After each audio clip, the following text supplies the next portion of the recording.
ಹೇಳ್ತಾ ಇದ್ರು, ಎಲ್ಲ ನೀವು ಹರಡ್ಕೊಳ್ಳೋದಕ್ಕೆ ಒಂದು 5 ನಿಮಿಷ ಬೇಕಾಗುತ್ತೆ ಅಂತ ಹೇಳಿಬಿಟ್ಟು, ಕಾಳಿದಾಸನ ಮಾತಲ್ಲೇ ಹೇಳೋದಿದ್ರೆ ಬಲವದಪಿ ಶಿಕ್ಷಿತಾನಾಂ ಆತ್ಮನ್ ಅಪ್ರತ್ಯಯಂ ಚೇತಃ ಅಂತ. ಎಷ್ಟು ಕಾಳಿದಾಸನ ಬಗ್ಗೆ ಓದ್ಕೊಂಡ್ರೂ ಅದು ಸಾಲದು, ಅದು ಸಾಕಾಗೋದಿಲ್ಲ, ಇನ್ನಷ್ಟು ಹೇಳಬೇಕು ಮತ್ತಷ್ಟು ಹೇಳಬೇಕು ಅನ್ನುವಂಥದ್ದು ಒಂದು ಪ್ರಲೋಭ ಕಾಡುತ್ತೆ. ತತ್ಸತ್. ಎಲ್ಲರಿಗೆ ನಮಸ್ಕಾರ. ಇಂದು ಬೆಳಗ್ಗಿನಿಂದಲೇ ನನಗೆ ಒಂದು ಹಬ್ಬದ ಸಂಭ್ರಮ. ಸಂಜೆ ಮೇಘದೂತದ ಬಗ್ಗೆ ಮಾತನಾಡ್ತೀನಿ ಅನ್ನೋದಕ್ಕೆ ನಿನ್ನೆ ಸಂಜೆಯಿಂದಲೇ ಆನಂದ ಆರಂಭವಾಗ್ತಾ ಇತ್ತು. ಕಾಳಿದಾಸ ಅಂದರೆ ಅಷ್ಟು ಹುಚ್ಚು ನನಗೆ ಅವನಿಂದ ಹಿಡಿಸಲ್ಪಟ್ಟಿದೆ. ಅದು ಎಂದಿಗೂ ಬಿಡುವುದು ಬೇಡ ಅಂತನ್ನುವಂಥದ್ದು. ಈ ಒಂದು ವಾರದಲ್ಲಿ ನಾವು ಸಂಸ್ಕಾರಗಳ ಬಗ್ಗೆ ನೋಡಿದ್ವಿ. ಆದರೆ ನನಗೆ ಭಾರತೀಯ ಸಂಸ್ಕೃತಿ, ಭಾರತೀಯ ಸಂಸ್ಕಾರಗಳ ಬಗೆಗೆ ಬಹಳ ದೊಡ್ಡ ತಿಳುವಳಿಕೆಯನ್ನು ಕೊಟ್ಟಂಥದ್ದು, ಮೊದಲಿಗೆ ಮಹಾಪ್ರವೇಶವಾದದ್ದು DVG ಅವರಿಂದ, ಮತ್ತು ಪ್ರಾಣಪ್ರತಿಷ್ಠೆಯಾದದ್ದು ಕಾಳಿದಾಸನಿಂದ ಅಂತ ಹೇಳಬೇಕು. ನನ್ನೆಯೇ ನಾನು ಹೇಳಿದ್ದೆ, ಕಾಳಿದಾಸ ಮಹಾಕವಿಯ ಈ ಕಾವ್ಯ ವ್ಯಾಸಂಗದ ಮೂಲಕ ನಾವು ಎಷ್ಟೋ ಸಂಸ್ಕಾರ ರೂಪಿಸಿಕೊಳ್ಳಬಹುದು ಅಂತ. ಆಸ್ತಿಕ ಮಹಾಶಯರು ಒಪ್ಪುತ್ತಾರೋ ಬಿಡ್ತಾರೋ, ನನ್ನ ನಂಬಿಕೆಯನ್ನು ನಾನು ಹೇಳಬೇಕು. ನಮ್ಮ ಎಲ್ಲ ಸಂಸ್ಕಾರಗಳು ಕೂಡ ನಾಶವಾದರೂ ಈ ಕಾಳಿದಾಸ ಮಹಾಕವಿಯ ಕಾವ್ಯ ಸಂಸ್ಕಾರದಿಂದ ಅವುಗಳಷ್ಟ ಸತ್ವವನ್ನು ಊರ್ಜಿತ ಮಾಡಬಹುದು ಅಂತ. ಮಹಾಕವಿಯ ಮಾತು, ಋಷಿಯ ಮಾತು ಒಂದೇ ಆಗಿರುತ್ತೆ. ಋಷಿ ಬೇರೆ ಅಲ್ಲ, ಕವಿ ಬೇರೆ ಅಲ್ಲ. ಆ ಹಿನ್ನೆಲೆಯಲ್ಲಿ ಕಾಳಿದಾಸನ ಮೇಘದೂತವನ್ನು ನಾವು ಷೋಡಶ ಸಂಸ್ಕಾರಗಳ ಮುಂದುವರಿಕೆಯಾಗಿ ಹೇಳುವುದೇ ತುಂಬ ಅರ್ಥಪೂರ್ಣವಾದ ಷೋಡಶ ಸಂಸ್ಕಾರ ದೃಷ್ಟಿಯ ವ್ಯಾಖ್ಯಾನ ಅಂದರೆ ತಪ್ಪಲ್ಲ. ಇಷ್ಟು ಕಾಳಿದಾಸನ ಭಕ್ತನಾಗಿರುವ ನಾನು ಈಗ ಸುಮಾರು 27-28 ವರ್ಷಗಳ ಕೆಳಗೆ ಓದದೆ, ಸರಿಯಾಗಿ ಅರ್ಥ ಮಾಡಿಕೊಳ್ಳದೆ ಅವನನ್ನು ಗೇಲಿ ಮಾಡ್ತಾ ಇದ್ದೆ. ಏನೆಂದರೆ ಇಷ್ಟು ಎಲ್ಲರೂ ಕಾಳಿದಾಸನ ಕೊಂಡಾಡ್ತಾರೆ, ಅದಕ್ಕೆ ಅವನನ್ನು ಬೈದರೆ ಆಯಿತು ಅಂತ. ಈ ಕಾಲದಲ್ಲಿ ನಾನು ಯಾರ್ಯಾರನ್ನು ಬೈತಾ ಇರ್ತೀನಿ, ದುರ್ಬುದ್ಧಿಜೀವಿಗಳು ಹಾಗೆ ಹೀಗೆ ಅಂತೆಲ್ಲ, ಅವರ ಕೆಲಸ ನಾನು ಮಾಡಿದವನು. ಆ ರೀತಿಯಾಗಿ ಅಜ್ಞಾನದಿಂದ ಅಹಂಕಾರ, ಅಹಂಕಾರದಿಂದ ಅಸಹನೆ, ಅಸಹನೆಯಿಂದ ಆಕ್ಷೇಪ, ಆಕ್ಷೇಪದಿಂದ ಲೋಕ ಕಾಲುಷ್ಯ, ಆತ್ಮ ಕಾಲುಷ್ಯ. ಯತ್ಕೈಶೋರೇ ಕೃತಮನುಚಿತಂ ನಿರ್ವಿಶಂಕಂ ಹತಾಶಂ ತ್ವತ್ಕಾವ್ಯಾನಾಂ ಲಘು ನಿರಸನಂ ಜಲ್ಪತಾ ಮೆಲ್ಪಬುದ್ಧ್ಯ ಸ್ಮಾರಂ ಸ್ಮಾರಂ ತವ ಶಿವಕೃತಿರನ್ವಹಂ ತನ್ನು ಕುರ್ಯಾಂ ಪ್ರಾಯಶ್ಚಿತ್ತಂ ಕವಿಕುಲಗುರೋ ಲಜ್ಜಯ ಕಜ್ಜಲಾಕ್ಷ ಅಂತ ಹಿಂದೆ ಒಂದು ಪದ್ಯವನ್ನು ನಾನೇ ಕನ್ಫೆಷನ್, ತಪ್ಪೊಪ್ಪಿಗೆಯ ರೂಪದಲ್ಲಿ ಕವಿಗೆ ನಿವೇದನೆ ಮಾಡಿಕೊಂಡಿದ್ದು. ಆ ಅಡಾಲಸೆನ್ಸ್ ಅಂತ ನಾವು ಏನು ಹೇಳ್ತೀವಿ, ಆ ಟೀನ್ಸ್ ಅಂತ, ಅಲ್ಲಿ ಅನುಚಿತವಾಗಿ ಯಾವುದೇ ಸಂದೇಹವಿಲ್ಲದೆ, ಹಿಂಜರಿಕೆ ಇಲ್ಲದೆ, ಕ್ಷುದ್ರವಾದ ಅಲ್ಪವಾದ ಬುದ್ಧಿಯಿಂದ ನಿನ್ನ ಕಾವ್ಯಗಳನ್ನು ಲಘುವಾಗಿ ತಾತ್ಸಾರ ಮಾಡಿದೆ. ಈಗ ನಿನ್ನ ಮಂಗಳಕರವಾದ ಮಹಾಕೃತಿಗಳನ್ನು ಓದಿ ಓದಿ ನೆನೆದು ನೆನೆದು ಲಜ್ಜೆಯ ಕಾಡಿಗೆಯನ್ನು ಕಣ್ಣಿಗೆ ಹಚ್ಚಿಕೊಂಡು ಹೊಸ ಅಂಜನ ಎಂಬಂತೆ ಅದರಿಂದ ನಿನ್ನ ಕೃತಿಗಳನ್ನು ನೋಡ್ತಾ ನಾನು ಪ್ರಾಯಶ್ಚಿತ್ತ ಮಾಡಿಕೊಳ್ತಾ ಇದ್ದೀನಿ ಅಂತ. ಕಾಳಿದಾಸ ಮಹಾಕವಿಯ ಬರವಣಿಗೆಗಳನ್ನೆಲ್ಲ ಓದುವಾಗ ನನಗೆ ಅದು ಅನಿಸುತ್ತೆ, ಇದನ್ನು ಮೊದಲಿಗೆ ಈತ ಮಹಾಕವಿ ಎನ್ನುವುದು ಜ್ಞಾನ ಬರಲಿಲ್ವಲ್ಲ, ದೊಡ್ಡವರು ಹೇಳುವಾಗ ಅರ್ಥವಾಗಲಿಲ್ವಲ್ಲ ಅಂತ ಹೇಳಿಬಿಟ್ಟು. ಪ್ರಾಯಶಃ ಮಹಾಕೃತಿಗಳ ಕೆಲವೊಮ್ಮೆ ಹಾಗಾಗುತ್ತವೋ ಏನೋ. ಮಹಾಭಾರತ ನನಗೆ ಮೊದಲಿನಿಂದಲೂ ಈಗಲೂ ಕೂಡ ಮಹಾಕೃತಿ ಎನ್ನುವುದೇ ಭಾವ ಇದೆ. ಆದರೆ ಕಾಳಿದಾಸನ ಬಗ್ಗೆ ಹಾಗಾಗಲಿಲ್ಲ. ಆ ಪದಗಳಲ್ಲಿ ಅವನಿಟ್ಟಿರುವ ಸ್ವಾರಸ್ಯ ತಿಳಿಯಲಿಲ್ಲ. ಪದವೀಂ ಕಾಳಿದಾಸಸ್ಯ ಲಲಿತಾಂ ಮೃದುಲೈಃ ಪದಾಂ ನ ಶಕ್ನುವಂತ್ಯಹೋ ಗಂತುಂ ಪಶ್ಯಂತೋಪಿ ಕವೀಶ್ವರಾಃ ಅಂತ ಹೇಳಿ ಸಾಯಣಾಚಾರ್ಯರು ತಿಳಿಸಿದ ಮಾತು ಸ್ಮರಣೀಯ.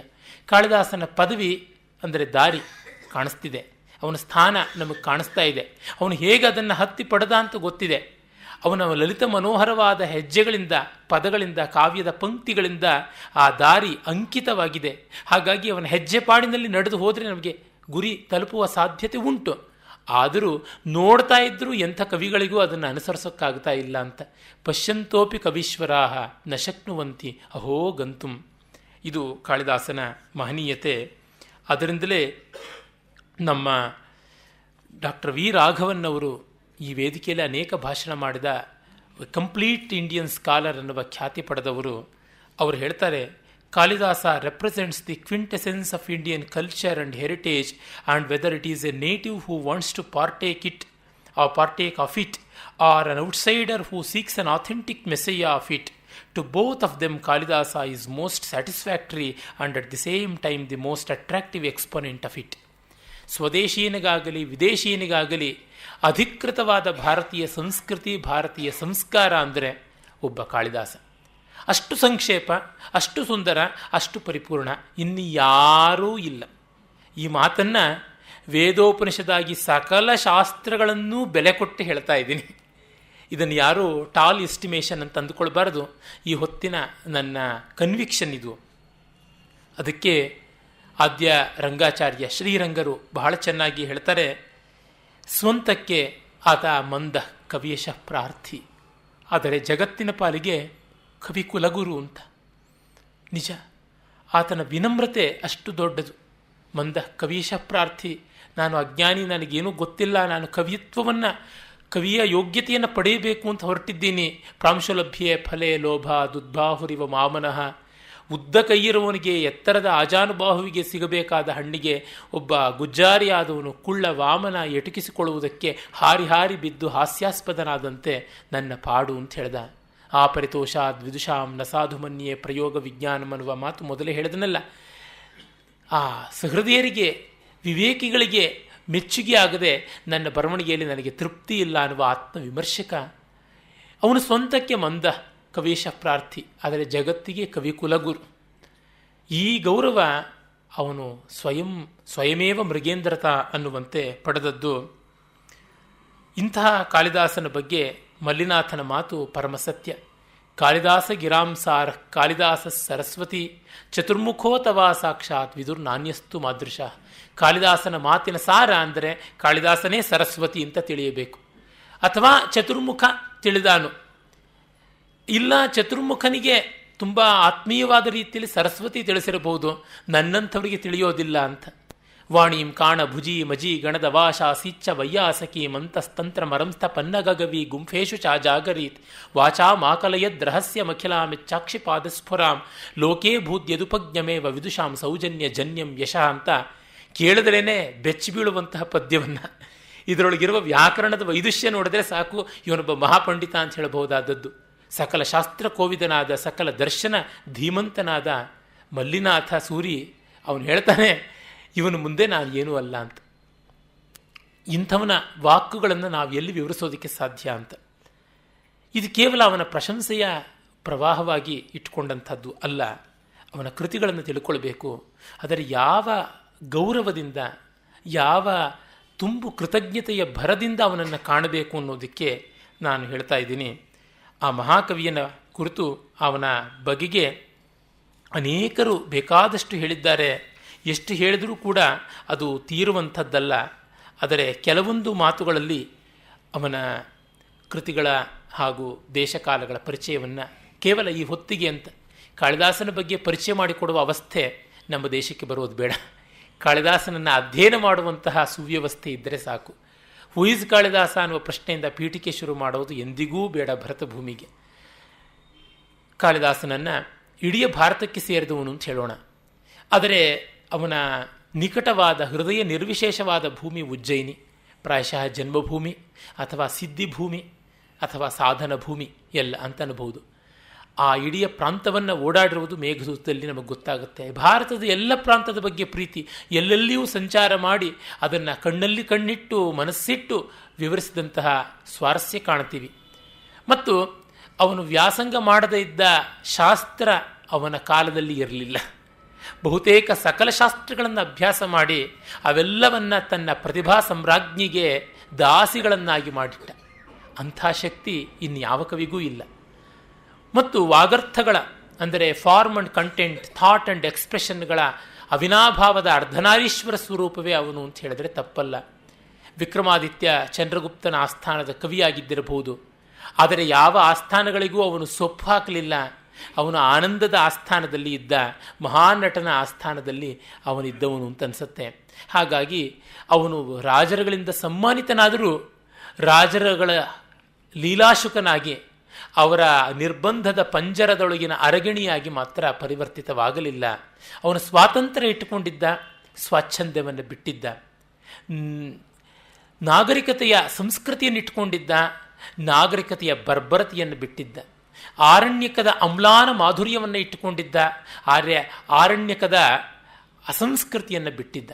ಯಾವುದರೊಳಗೂ ಅತಿ ಇಲ್ಲ, ಹದ ಪಾಕ. ಇದು ಕಾಳಿದಾಸ. ಇಂಥ ಪರ್ಫೆಕ್ಷನನ್ನು ನಾವು ಇನ್ನು ಪ್ರಪಂಚದ ಯಾವ ಸಾಹಿತ್ಯದಲ್ಲಿ ಯಾವ ಕಲೆಯಲ್ಲೂ ಕಾಣೋದಕ್ಕೆ ಸಾಧ್ಯ ಇಲ್ಲ.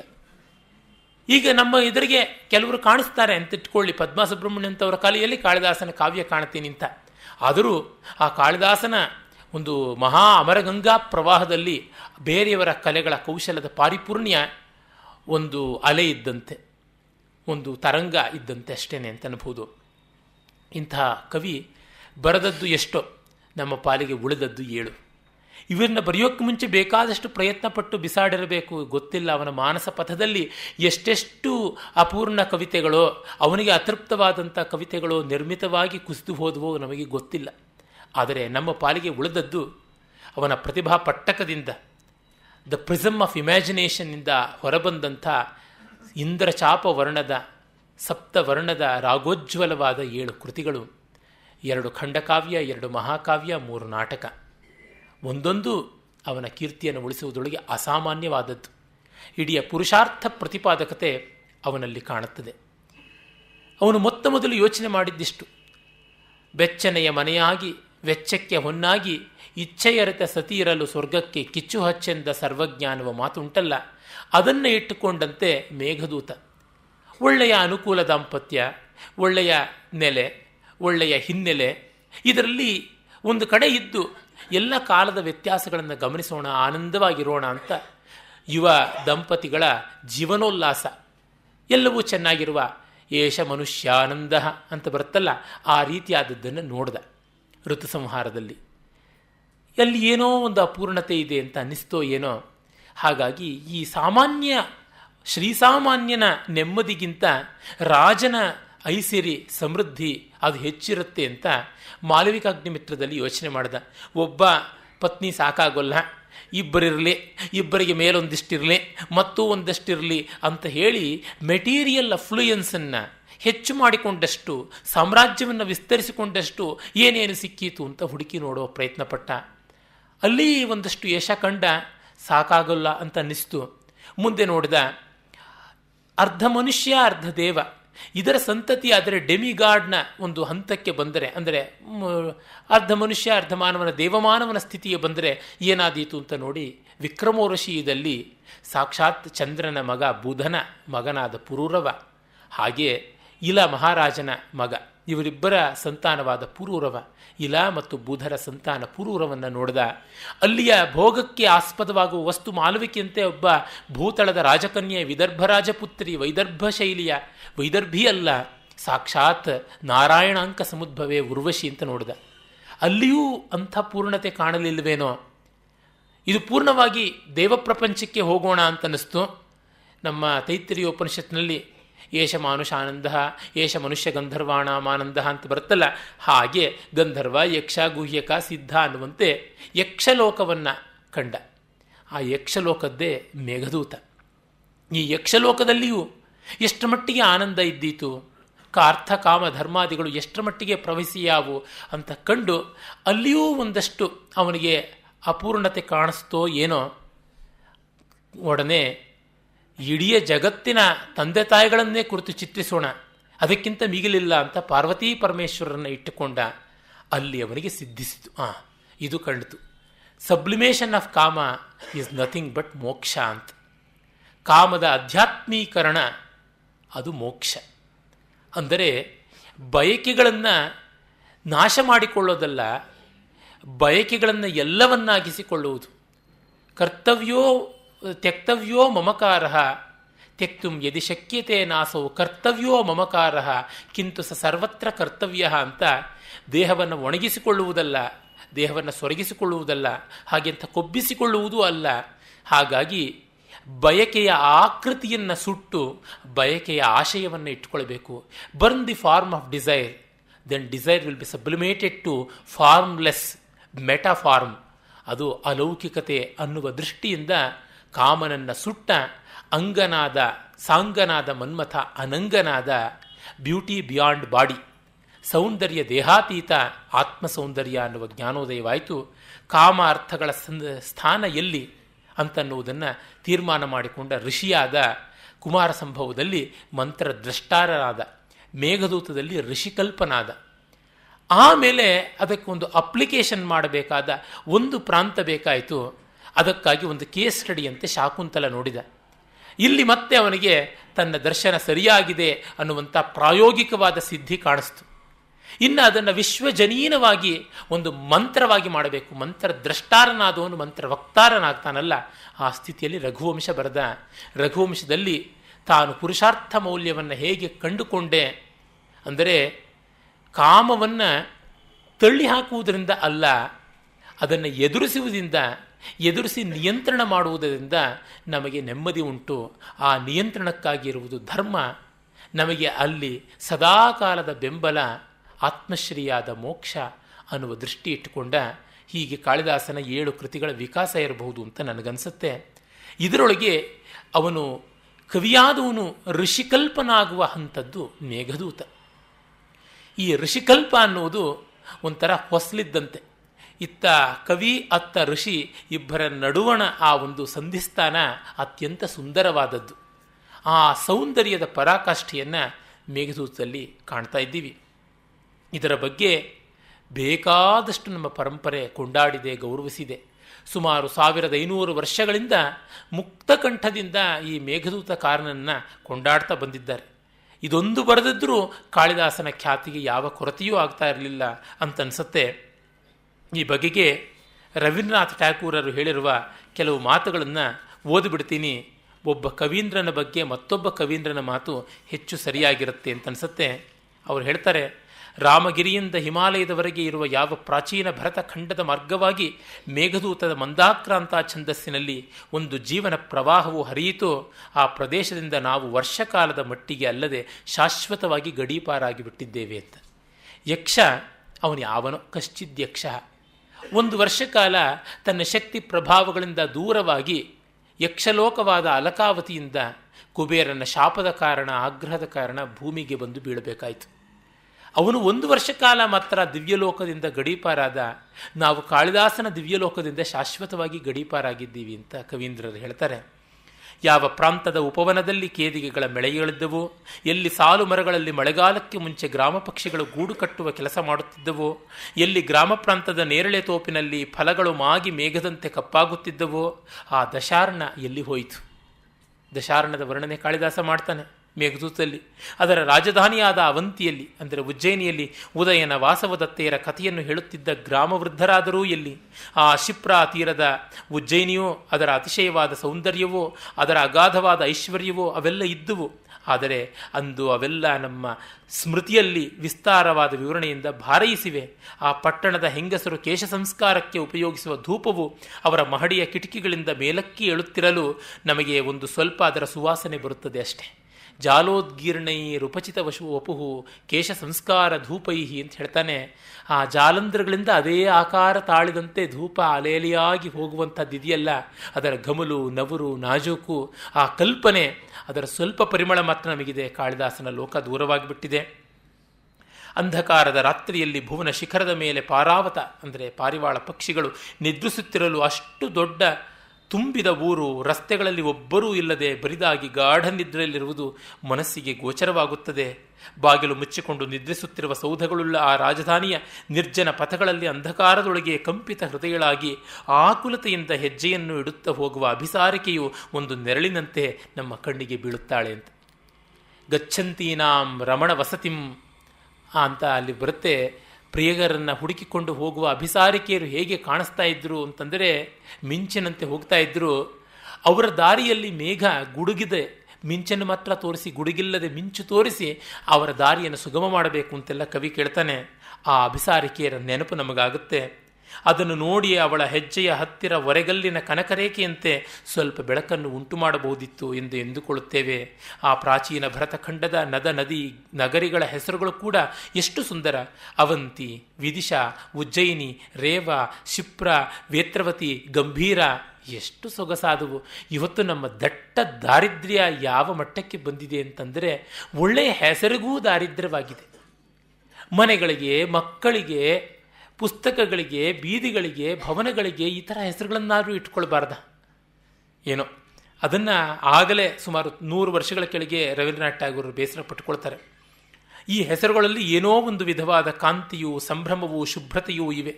ಕಾಲದಿಂದ ಅಲ್ಲಿಗೆ ಇವು ಕ್ರಮಕ್ರಮವಾಗಿ ಬದಲಾಯಿಸಿ ಆ ಕಾಲದ ಭಾಷೆ, ವ್ಯವಹಾರ, ಮನೋವೃತ್ತಿ ಇವು ಜೀರ್ಣವೂ ಅಪಭ್ರಂಶವೂ ಆದಂತೆ ಆಗಿವೆ. ಈ ಹೆಸರುಗಳನ್ನು ಕೊಡುವುದಕ್ಕೂ ಇವು ಅನುಸಾರವಾಗಿವೆ. ಆದರೆ ಆ ಕಾಲದ ರೇವ, ಶಿಪ್ರ, ನಿರ್ವಿಂಧ್ಯ ನದಿ ತೀರಗಳಿಗೂ ಅವಂತಿ, ವಿದಿಶಾದಿ ನಗರಿಗಳ ಒಳಕ್ಕೂ ಹೋಗಲು ಯಾವುದಾದರೂ ಒಂದು ದಾರಿ ಇದ್ದಿದ್ದರೆ ನಾವು ಈ ಕಾಲದಲ್ಲಿ 4 ಕಡೆ ಇರುವ ಗಲಭೆಯಿಂದ ತಪ್ಪಿಸಿಕೊಳ್ಳಬಹುದಾಗಿತ್ತು ಎನಿಸುತ್ತದೆ. ನಿಜವಾಗಿ ಮಹಾಕಾವ್ಯ ಒಂದು ಮಾಡಬಹುದಾದದ್ದೇನೆಂದರೆ, it should picturise a better world for us and it should make us graduate to that world. ನಾವು ಬೇರೊಂದು ಲೋಕಕ್ಕೆ ಹೋಗಬೇಕು, ಆ ಲೋಕ ಇದಕ್ಕಿಂತ ಉತ್ತಮವಾಗಿರಬೇಕು. ಅದರೊಳಗೆ ಕಾಳಿದಾಸನ ಎಲ್ಲ ಕೃತಿಗಳು ತೇರ್ಗಡೆಯಾಗುತ್ತವೆ. ಆದ ಕಾರಣ ಪಾಠಕರ ವಿರಹಯಾತನೆಯಿಂದ ಬಂದ ನಿಟ್ಟುಸಿರು ಆ ನದಿ ನಗರಿಗಳ ಮೇಲೆ ಹೋದ ಯಕ್ಷನ ಮೇಘಕ್ಕೆ ಜೊತೆಗಾರನಾಗುತ್ತವೆ. ಅಯ್ಯೋ ಹೋಯಿತೆ ಆ ಲೋಕ, ಅಯ್ಯೋ ಬಂದಿತೆ ಈ ಲೋಕ, ಆ ನಾಕ ಹೋಯಿತು ಈ ಲೋಕ ಬಂತಲ್ಲ ಅಂತ ನಾವು ಮೂಕವಾಗಿ ನಿಟ್ಟುಸಿರು ಬಿಡ್ತೀವಲ್ಲ, ಅದು ಮೇಘದ ಜೊತೆಗೆ ಒಂದು ಮೇಘವಾಗಿ ತೇಲು ಹೋಗುತ್ತೆ ಅಂತ ರವೀಂದ್ರನಾಥ್ ಠಾಗೂರ್ ಹೇಳ್ತಾರೆ.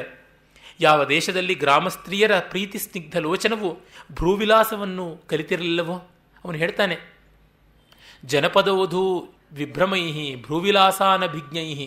ಹಳ್ಳಿಯ ಹೆಂಗಸರು ನಿನ್ನನ್ನು ನೋಡ್ತಾರೆ ಮೋಡವೇ, ಅವರಿಗೆ ಕಣ್ಣು ಹುಬ್ಬು ಹಾರಿಸೋದು, ಕಣ್ಣು ಮಿಟುಕಿಸೋದು ಬರೋಲ್ಲ, ಮುಗ್ಧ ಮನೋಹರ ನೇತ್ರಗಳಿಂದ ನೋಡ್ತಾರೆ, ಅದನ್ನು ಮರೆಯಬೇಡ ಅಂತ. ಆ ಒಂದು ಲೋಕ ಪುರನಾರಿಯರ ಕೌತೂಹಲ ದೃಷ್ಟಿಯ ದಶಪುರ ವಧುಗಳು, ದಶಪುರ ಅನ್ನುವ ದಾಸ್ಪುರ್ ಅಂತ ಈಗ ಹೇಳುವಂಥ ಊರು, ಅಲ್ಲಿಯ ವಧುಗಳ ಚಂಚಲವಾದ ವಿಲೋಲ ಲೋಚನೆಗಳು ಯಾವುದಿವೆ ಅವುಗಳನ್ನು ಕೂಡ ನೀನು ಗಮನಿಸು. ನಿಬಿಡ ಪಕ್ಷ್ಮವುಳ್ಳ ಆ ನೇತ್ರದಿಂದ ಮಧುಕರ ಪಂಕ್ತಿಯಂತೆ ಮೇಲೇಳುತ್ತಿದ್ದ ದೃಷ್ಟಿಯೋ ಆ ಕವಿಯ ಭಾರತ ವರ್ಷದಿಂದ ನಾವು ಚ್ಯುತರಾಗಿದ್ದೇವೆ. ಈಗ ಅಲ್ಲಿಗೆ ಕವಿಯ ಮೇಘವೊಂದನ್ನು ಬಿಟ್ಟರೆ ಮತ್ತಾವ ದೂತನನ್ನು ಕಳುಹಿಸಲಾರೆವು. ನಮಗಿನ್ಯಾವುದೂ ಇಲ್ಲ ಆ ಲೋಕಕ್ಕೆ. ಒಂದು ಕಾಳಿದಾಸ ಮಾತ್ರ ಏನಾದವು.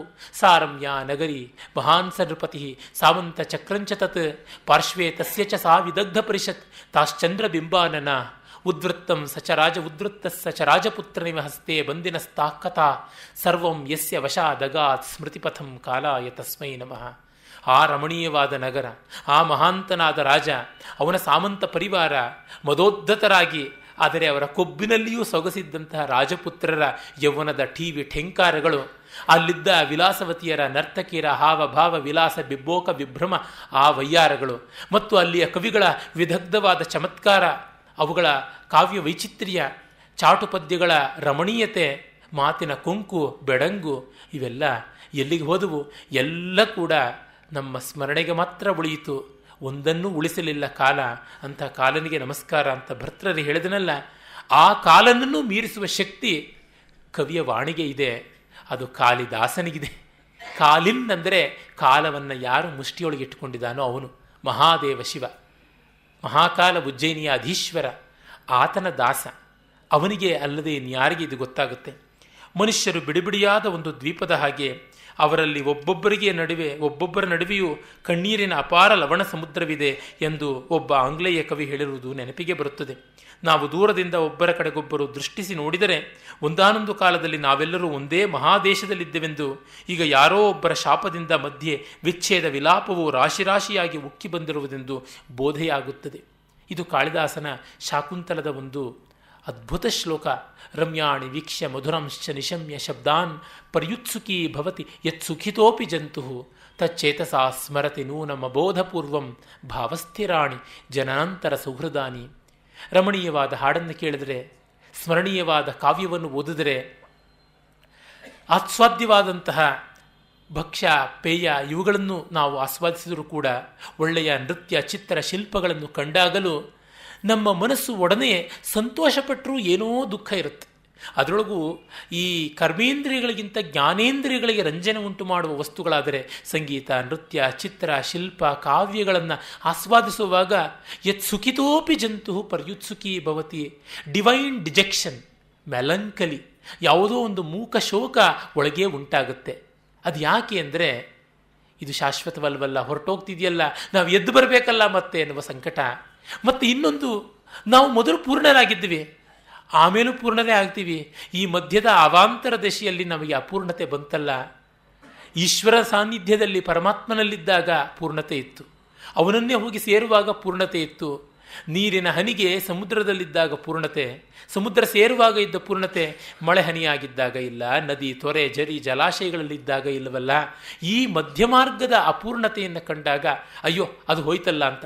ನಮಗೆ ನಮ್ಮ ಬಾಲ್ಯವನ್ನು ನೆನೆದಾಗ ಆಗುವ ಸಂತೋಷ, ಈಗ ಅದು ಹೋಯ್ತಲ್ಲ ಅಂತ ಆಗುವಾಗ ಸಂತಾಪ, ಇದೆಲ್ಲ ಹಾಗೇನೆ. ಭಾವಸ್ಥಿರಾಣಿ ಜನನಾಂತರ ಸೌಹೃದಾನಿ, ಜನ್ಮ ಜನ್ಮಾಂತರಗಳಿಂದ ಹರಿದು ಬಂದ ನಮ್ಮ ಭಾವದ ಸಮೃದ್ಧಿ ಇಂದು ಇಲ್ಲವಲ್ಲ ಅನ್ನುವ ಕೊರಗು ಉಂಟಾಗುತ್ತೆ. ಇದು ಕವಿ ನಮಗೆ ಹೇಳ್ತಾನೆ. ರಸವನ್ನು ನಾವು ಆಸ್ವಾದ ಮಾಡುವಾಗ ಆ ರಸಾನಂದದ ಜೊತೆಗೆ ಈ ಒಂದು ಓಂಕಾರದ ಶಂಖನಾದಕ್ಕಿಂತ ಕಿಂಚಿದೂರವಾಗುವಂಥ ಒಂದು ವೇದನೆ ಇದೆಯಲ್ಲ, ಅದನ್ನು ರವೀಂದ್ರರು ತಿಳಿಸ್ತಾ ಇದ್ದಾರೆ. ಸಮುದ್ರವೇಷ್ಟಿತವಾದ ಈ ಕ್ಷುದ್ರ ವರ್ತಮಾನದಿಂದ ಕಾವ್ಯವರ್ಣಿತವಾದ ಅತೀತ ಭೂಖಂಡದ ತೀರದ ಕಡೆಗೆ ದೃಷ್ಟಿಸಿ ನೋಡಿದರೆ ಆ ಶಿಪ್ರಾ ನದಿ ತೀರದ ಸೇವಂತಿಗೆಯ ಹೂತೋಟದಲ್ಲಿ ಹೂಗಳನ್ನು ತಿರಿಯುತ್ತಿದ್ದ ಹೂವಾಡಿಗರ ರಮಣೀಯರು, ಅವಂತಿ ನಗರದ ಚೌಕದಲ್ಲಿ ಉದಯನನ ಕಥೆಗಳನ್ನು ಹೇಳುತ್ತಿದ್ದ ಮುದುಕರು, ಆಷಾಢದ ಪ್ರಥಮ ಮೇಘವನ್ನು ನೋಡಿ ತಮ್ಮ ಪ್ರಿಯರಿಗಾಗಿ ವಿರಹಪಟ್ಟು ವ್ಯಾಕುಲವನ್ನು ಹೊಂದುತ್ತಿದ್ದ ಪ್ರಯಾಣಿಕರು, ಇವರಿಗೂ ನಮಗೂ ಸಂಬಂಧ ಇರುವುದು ನ್ಯಾಯ ಅನಿಸುತ್ತದೆ. ಆ ಜನರ ಸುಕುಮಾರತೆ ನೋಡಿ. ಮಳೆಯ ಗುಡುಗಿನ ದನಿ ಕೇಳಿಸಿದರೆ ಸಾಕು ಪ್ರೇಯಸಿಯರು ಬದುಕಲಾರರು, ತಮ್ಮ ಆತ್ಮೀಯರು ಬರಲಿಲ್ಲ ಅಂತ ಸಾಯುವ ಸ್ಥಿತಿಯ ಸುಂದರಿಯರವರು, ಆತ್ಮಸುಂದರಿಯರು, ಭಾವಸುಂದರಿಯರು, ಜೀವಸುಂದರಿಯರು ಅಂತಂದರೆ ಅದನ್ನು ನಾವು ಬಿಟ್ಟವಲ್ಲ ಅಂತ ಅನ್ಸತ್ತೆ ಎನ್ನುವುದು ಕವಿಯ ಮಾತು. ನಮಗೂ ಅವರಿಗೂ ಮನುಷ್ಯತ್ವದ ಘನವಾದ ಐಕ್ಯವಿದೆ, ಆದರೆ ಕಾಲದ ಕಠೋರ ಅಂತರವಿದೆ. ಇವತ್ತು ನಾವು ಭೌತಿಕ ವಸ್ತುಗಳ ಮೇಲೆ ತುಂಬ ತುಂಬ ತುಂಬ ಅವಲಂಬಿತರಾಗ್ತಾ ಇದ್ದೀವಿ. ಅದನ್ನು ಬಿಟ್ಟು ಭಾವವಸ್ತುಗಳ ಮೇಲೆ ಅವಲಂಬಿತರಾದಾಗ, ಭಾವ ವಸ್ತುವೇ ಅಲ್ಲವಲ್ಲ, ಭಾವದ ಮೇಲೆ ಅವಲಂಬಿತವಾದಾಗ ಕಡಿಮೆ ಕಡಿಮೆ ವಸ್ತುಗಳು, ಕಡಿಮೆ ಕಡಿಮೆ ಭಾರ, ಹೆಚ್ಚು ಹೆಚ್ಚು ಹಗುರ, ಮೇಲೆ ಮೇಲೆ ತೇಲುವುದು, ಆಗ ದೇಶಕಾಲಗಳನ್ನು ಲೀಲಾಜಾಲವಾಗಿ ದಾಟುವುದು. ಸಕಲ ಸಂಸ್ಕಾರಗಳ ಫಲ ಇದೇ ತಾನೇ, ಪ್ರಯೋಜನ ಇದೇ ತಾನೇ. ಅದನ್ನು ಕವಿ ಹೇಳ್ತಾ ಇರೋದು. ಈಗ ಆ ಅತೀತದ ಕಾಲವು ಕವಿಯ ಅನುಗ್ರಹದಿಂದ ಅಮರ ಸೌಂದರ್ಯದ ಅಲಕಾಪುರದಲ್ಲಿ ಪರಿಣತಿಗೊಂಡಿದೆ. ವಿರಹ ವಿಚ್ಛಿನ್ನವಾದ ಈಗಿನ ಈ ಮರ್ತ್ಯಲೋಕದಿಂದ ನಾವು ಅಲ್ಲಿಗೆ ನಮ್ಮ ಕಲ್ಪನೆಯ ಮೇಘದೂತನನ್ನು ಕಳಿಸಿದ್ದೇವೆ. ಆದರೆ ಪ್ರತಿಯೊಬ್ಬ ಮನುಷ್ಯನಲ್ಲಿಯೂ ಅತೀತ ವರ್ತಮಾನವಷ್ಟೇ ಅಲ್ಲ, ಆತಲಸ್ಪರ್ಶಿಯಾದ ವಿರಹವೂ ಇದೆ. ನಾವು ಯಾರೊಂದಿಗೆ ಸೇರಲು ಅಪೇಕ್ಷಿಸುವೋ ಅವರು ತಮ್ಮ ಮಾನಸ ಸರೋವರದ ಅಗಮ್ಯ ತೀರಗಳಲ್ಲಿ ವಾಸ ಮಾಡುತ್ತಾರೆ. ಅಲ್ಲಿಗೆ ನಾವು ಕಲ್ಪನೆಯನ್ನು ಮಾತ್ರ ಕಳಿಸಬಹುದು, ಸಶರೀರವಾಗಿ ಹೋಗುವುದಕ್ಕೆ ಮಾರ್ಗವಾವುದೂ ಇಲ್ಲ. ಕಾಳಿದಾಸನ ಕಾವ್ಯ ಓದಿ ನಮ್ಮ ಕಲ್ಪನೆಗೆ ಹೆಚ್ಚಿನ ಪುಷ್ಟಿ ಬರುತ್ತೆ, ಆದರೆ ನಮ್ಮ ಶರೀರ ಇಲ್ಲಿಯೇ ಇರುತ್ತಲ್ಲ. ಆದರೆ ಆ ಭಾವ ನಮ್ಮ ಈ ಶರೀರ ಈ ಜಗತ್ತಿನಲ್ಲಿ ಇರುವುದಕ್ಕೆ ಬೇಕಾದ ಶಕ್ತಿಯನ್ನು ಒದಗಿಸಿಕೊಡುತ್ತದೆ. ಈ ಬದುಕನ್ನು ಸಹನೀಯ, ಮಹನೀಯ ಅನ್ನುವಂತೆ ಮಾಡುತ್ತೆ. ಕಲೆ, ಸಂಸ್ಕಾರ ಇವುಗಳೆಲ್ಲ ಮಾಡುವುದೇನು, ಹೊಸದನ್ನೇನೂ ತಂದು ನಮ್ಮೊಳಗೆ ತುಂಬಿ ತುರುಕೋದಿಲ್ಲ. ಈ ಜಗತ್ತು ಚಂದ, ಈ ಜಗತ್ತು ಮತ್ತಷ್ಟು ಪರಿಪಾಕಗೊಳ್ಳುವುದಕ್ಕೆ ಅವಕಾಶ ಇದೆ. ಅದರಿಂದ ನಾವು ನಮ್ಮಿಂದ ಅದು ಅದನ್ನು ಪಡೆಯಲಿ ಎನ್ನುವಂತೆ ದುಡಿಯುವ ಪ್ರಯತ್ನವನ್ನು ಮಾಡಿಸಿಕೊಡುತ್ತೆ. ಹೀಗೆ ಈ ರೀತಿ ರವೀಂದ್ರರು ಮೇಘದೂತದ ಸ್ವಾರಸ್ಯವನ್ನು ವಿಸ್ತರಿಸ್ತಾ ಹೇಳ್ತಾರೆ. ಆಮೇಲೆ ಅವರು ಹೇಳ್ತಾರೆ, ಆದರೂ ಒಂದಾನೊಂದು ಕಾಲದಲ್ಲಿ ನಾವೆಲ್ಲ ಒಂದೇ ಮಾನಸ ಲೋಕದಲ್ಲಿದ್ದೆವೆಂದು, ಅಲ್ಲಿಂದ ಗಡೀಪಾರಾಗಿದ್ದೆವೆಂದು ನಮ್ಮ ಮನಸ್ಸಿಗೆ ತೋರುತ್ತದೆ. ಇದನ್ನೇ ವೈಷ್ಣವ ಕವಿಯೊಬ್ಬ ನಿನ್ನನ್ನು ಹೃದಯದೊಳಗಿಂದ ಹೊರದೂಡಿದವರಾರು ಎಂಬುದಾಗಿ ಬರೆದಿದ್ದಾನೆ. ಇದೇಕೆ ಹೀಗಾಯಿತು? ಯಾರು ನಮ್ಮ ಮನೋರಾಜ್ಯದ ಜನರೋ ಅವರಿಂದ ಹೊರಬಂದುದೇಕೆ? ಅಲ್ಲಿಗಾದರೂ ಅವರಿಗೆ ಸ್ಥಾನವಿಲ್ಲ. ಬಲರಾಮ ಕವಿ ಹೇಳುತ್ತಾನೆ, ಅದ ಕಾರಣವೇ ಪ್ರಭು ಬಲರಾಮನ ಚಿತ್ತವು ಸ್ಥಿರವಾಗಿಲ್ಲ ಎಂದು. ಯಾರು ಒಂದು ಕಾಲದಲ್ಲಿ ಸರ್ವವ್ಯಾಪಿಯಾದ ಮಾನಸ ಮಧ್ಯದಲ್ಲಿ ಒಂದಾಗಿದ್ದರೋ ಅವರೆಲ್ಲರೂ ಇಂದು ಹೊರಗೆ ಬಂದು ಬಿದ್ದಿದ್ದಾರೆ. ಆದ್ದರಿಂದ ಒಬ್ಬರನ್ನೊಬ್ಬರು ನೋಡಿದಾಗ ಮನಸ್ಸು ಸ್ಥಿರವಾಗಿರದೆ ಹೋಗುತ್ತದೆ. ವಿರಹ ವಿಧುರವೂ ವಾಸನಾ ವ್ಯಾಕುಲವೂ ಆಗಿಬಿಡುತ್ತದೆ. ಅಷ್ಟೇ ಅಲ್ಲ, ಹೃದಯ ಮಧ್ಯಮದಲ್ಲಿ ಒಂದಾಗುವ ಪ್ರಯತ್ನವನ್ನೂ ಮಾಡುತ್ತದೆ. ಆದರೆ ಮಧ್ಯೆ ದೊಡ್ಡ ಪೃಥ್ವಿ ಎದ್ದು ಬಿಟ್ಟಿದೆ, ನಿರ್ಜನ ಗಿರಿಶಿಖರದಲ್ಲಿರುವ ವಿರಹಿ, ನೀನು ಯಾರನ್ನು ಸ್ವಪ್ನದಲ್ಲಿ ಆಲಿಂಗಿಸುತ್ತಿರುವೆಯೋ, ಯಾರಿಗೆ ಮೇಘದ ಮೂಲಕ ಸುದ್ದಿಯನ್ನು ಹೇಳಿ ಕಳಿಸುತ್ತಿರುವೆಯೋ, ಆ ನಿನ್ನ ಪ್ರಿಯೆಯೊಡನೆ ಒಂದು ಅಪೂರ್ವವಾದ ಸೌಂದರ್ಯ ಲೋಕದಲ್ಲಿ ಶರತ್ಕಾಲದ ಪೂರ್ಣಿಮಾ ರಾತ್ರಿಯಲ್ಲಿ ಶಾಶ್ವತ ಸಮಾಗಮವು ಲಭಿಸುವುದೆಂದು ನಿನ್ನನ್ನು ಸಂತೈಸುವವರು ಯಾರು? ನನಗೋ ಇದು ಚೇತನ, ಇದು ಅಚೇತನ ಎಂಬ ಭೇದಜ್ಞಾನವಿಲ್ಲ. ಸತ್ಯಕ್ಕೂ ಕಲ್ಪನೆಗೂ ಇರುವ ಭೇದವೂ ಮರೆತು ಹೋಗುವುದೋ ಏನೋ, ಯಾರಿಗೆ ಏನು ಗೊತ್ತು ಅಂತಾರೆ. ಬಹಳ ಕಾವ್ಯಮಯವಾಗಿ ಮೇಘದೂತದ ಬಗ್ಗೆ ಅವರು ಬರೆದಿದ್ದಾರೆ. ತಾತ್ಪರ್ಯ ಇಷ್ಟೇ, ಅಲ್ಲಿದೆ ನಮ್ಮ ಮನೆ, ಇಲ್ಲಿ ಬಂದೆ ಸುಮ್ಮನೆ ಅಂತ ದಾಸರು ಹೇಳಿದರು. ನಮ್ಮದೊಂದು ಪರಿಪೂರ್ಣ ಲೋಕ ಇತ್ತು, ನಾವು ಕಳ್ಕೊಂಡ್ವಿ. ಅದನ್ನು ಹುಡುಕಿಕೊಳ್ಳುವುದಕ್ಕೆ ಕವಿಗಳು. ಮುಖ್ಯವಾಗಿ ಪುತಿನ ಅವರು ಹೇಳುವ ಮಾತಿನಲ್ಲಿ ನಾವು ಭರವಸೆಯಿಸುವುದಾದರೆ, ಕಾವ್ಯ, ಅಧ್ಯಾತ್ಮ, ಆಗಮ ಅಂದರೆ ಪೊಯೆಟ್ರಿ, ಫಿಲಾಸಫಿ ಆ್ಯಂಡ್ ರಿಚುವಲ್ಸ್, ಇವು ಮೂರು ನಮ್ಮನ್ನು ಈ ಲೋಕದ ವಾಸ್ತವ, ಮೃತವಾಸ್ತವತೆಯ ಜಂಜಡದಿಂದ ಅಲೌಕಿಕಕ್ಕೆ ಕೊಂಡೊಯ್ಯುತ್ತವೆ. ಆದರೆ ಅಧ್ಯಾತ್ಮ ನಮಗೆ ಎಟುಕಿಲ್ಲ. ಎಟುಕಿರುವಂತಹ ಮತಾಚಾರಗಳು, ರಿಚುವಲ್ಸ್ ಬಗ್ಗೆ ನಮಗೆ ವಿಶ್ವಾಸ ಇಲ್ಲ. ಹಾಗಿದ್ದಾಗ ಇಲ್ಲಿ ನಂಬಿಕೆ ಇಲ್ಲ, ಅಲ್ಲಿಗೆ ಪ್ರವೇಶ ಇಲ್ಲ. ಉಳಿದಿರುವುದು ಒಂದು ಕಾವ್ಯ ಪ್ರಪಂಚ, ಕಲಾ ಪ್ರಪಂಚ. ಅದಕ್ಕೆ ಕೈ ಹಾಕಿದರೆ ಎರಡೂ ಕೂಡ ಸಿಗುತ್ತದೆ.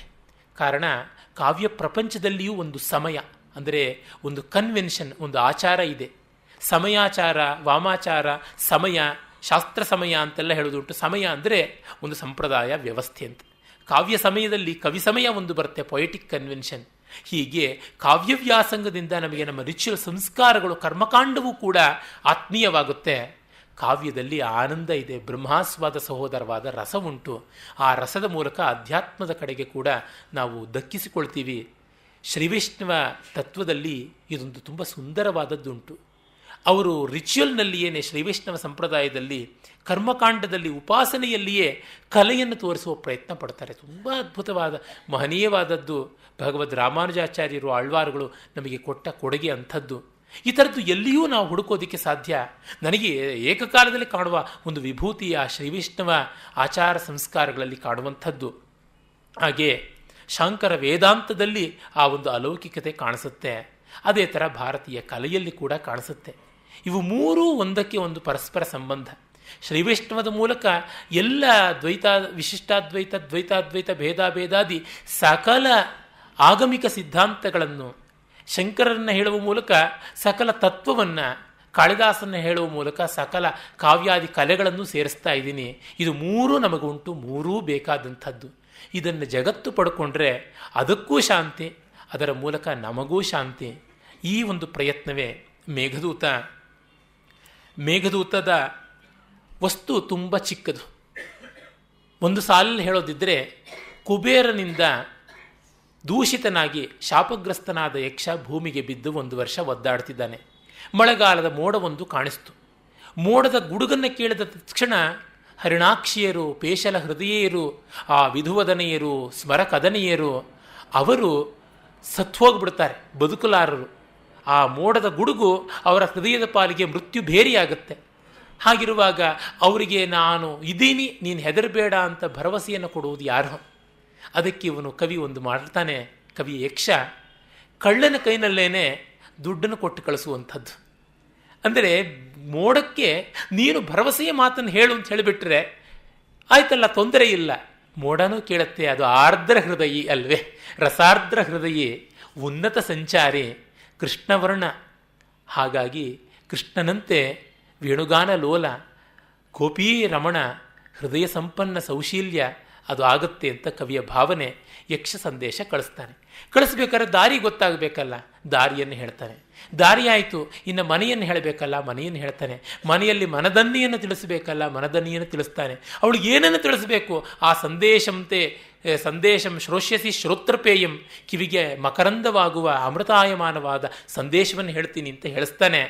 ಆಮೇಲೆ ಇದನ್ನು ಮೇಘ ತೆಗೆದುಕೊಂಡು ಹೋಯ್ತಾ ಬಿಡ್ತಾ ಹೇಳಲ್ಲ. ಮೇಘ ನೀನು ತೆಗೆದುಕೊಂಡು ಹೋಗು, ಮುಗಿಲೆ, ನಿನಗೆ ಕೈ ಮುಗಿದು ಕೇಳ್ತೀನಿ, ಇದನ್ನು ತೆಗೆದುಕೊಂಡು ಹೋಗಿ ಯಕ್ಷಿಗೆ ತಲುಪಿಸಿದೆಯಾದರೆ ನಿನಗೆ ಎಂದೂ ಕೂಡ ಮಿಂಚೆಂಬ ಮನದನ್ನೆಯೊಂದಿಗೆ ವಿರಹ ಬರದೇ ಇರಲಿ ಅಂತ. ಮಾಭೂದೇವಂ ಕ್ಷಣಮಪಿ ಸಖೆ ವಿದ್ಯುತಾ ವಿಪ್ರಯೋಗ ಅಂತ ಕವಿ ಮುಗಿಸ್ತಾನೆ. ಅಂದರೆ ಅದು ಆಶಂಸೆ. ಆಯಿತೋ ಬಿಡುತ್ತೋ ಅಲ್ಲ, ಆದರೆ ಎಷ್ಟು ಚೆನ್ನ, ಹಾಗಂದುಕೊಂಡು ಕಾವ್ಯ ಮುಗಿಯಬೇಕು. ಇಷ್ಟೇ ಕಾವ್ಯದ ಕಥೆ. ಆದರೆ ಅದರೊಳಗಿರುವ ವ್ಯಥೆ, ಅದರಿಂದ ನಮಗುಂಟಾಗುವ ಆನಂದ, ಅದರ ಕಥೆಯೇ ಬೇರೆ, ಅದರ ಮಾಧುರ್ಯವೇ ಬೇರೆ. ನನಗೆ ಗೊತ್ತಿಲ್ಲ ಈ ನನ್ನ ಭಾಷಣದಿಂದ ನಿಮಗೆ ಏನು ಸಂತೋಷವಾಗುತ್ತೆ ಅಂತ. ಇದು ಒಳ್ಳೆ ನಮಗೆ ಅಪರ ಸಂಸ್ಕಾರವಾಯ್ತಲ್ಲ ಅಂತ ಅನ್ಬೋದು. ಆದರೆ ಒಂದಂತೂ ನಿಜ, ಸಿಕ್ಕಿದೆಯ ಎಲಜೇವ ಕುಕ್ಕಿಕೊಲ್ಲದೆ ಬಿಡನು ಅಂತ ಈ 7 ದಿವಸ ನಾನು ಬಿಡಲಾರೆ. ಮೇಘದೂತವನ್ನು ಹಿಡಿದು ಜಗ್ಗಿಸಿ ಹಿಂಡಿ ಹೀರಿ ಬಿಡುವಂಥದ್ದೇ ಮಾಡಿದ್ದೀನಿ. ಎಷ್ಟೋ ಬಾರಿ ನಾನು ಪಟ್ಟ ಆನಂದವನ್ನು ನಿಮಗೆ ಕೊಡಕ್ಕಾಗದೇ ಇದ್ರು ನಾನು ಆನಂದ ಪಟ್ಟೆನ್ನೋದಾದ್ರೂ ನಿಮಗೆ ಸಂಕಟದಿಂದಲಾದರೂ ಗೊತ್ತಾಗುತ್ತೆ ಅಂತ. ಆಮೇಲೆ ಇದರ ಮೂಲಕ ನಾವು ಪಡೆಯಬಹುದಾದ ಸಂಸ್ಕಾರ ಏನು ಅನ್ನೋದು ತಾನೇ ತಾನಾಗಿ ಗೊತ್ತಾದೀತು. ಈ ದೌತ್ಯ ಅತ್ಯಂತ ಸುಕುಮಾರವಾದದ್ದು, ಅನೇಕ ಹಂತಗಳಲ್ಲಿ ನಮ್ಮ ಪರಂಪರೆ ವರ್ಣಿಸಿರುವಂಥದ್ದು. ನೋಡಿ, blessed are the peacemakers ಅಂತ ಭಗವಂತ ಕ್ರಿಸ್ತ ಬೈಬಲ್ನಲ್ಲಿ ಸರ್ಮನ್ ಆನ್ ದಿ ಮೌಂಟಲ್ಲಿ ಹೇಳ್ತಾನೆ. ಯಾರು ಶಾಂತಿಯನ್ನು ಸಂಧಾನವನ್ನು ಮಾಡಿಸ್ತಾರೋ ಅವರು ಸುಕೃತಶಾಲಿಗಳು ಅಂತ. ಯಾಕೆ?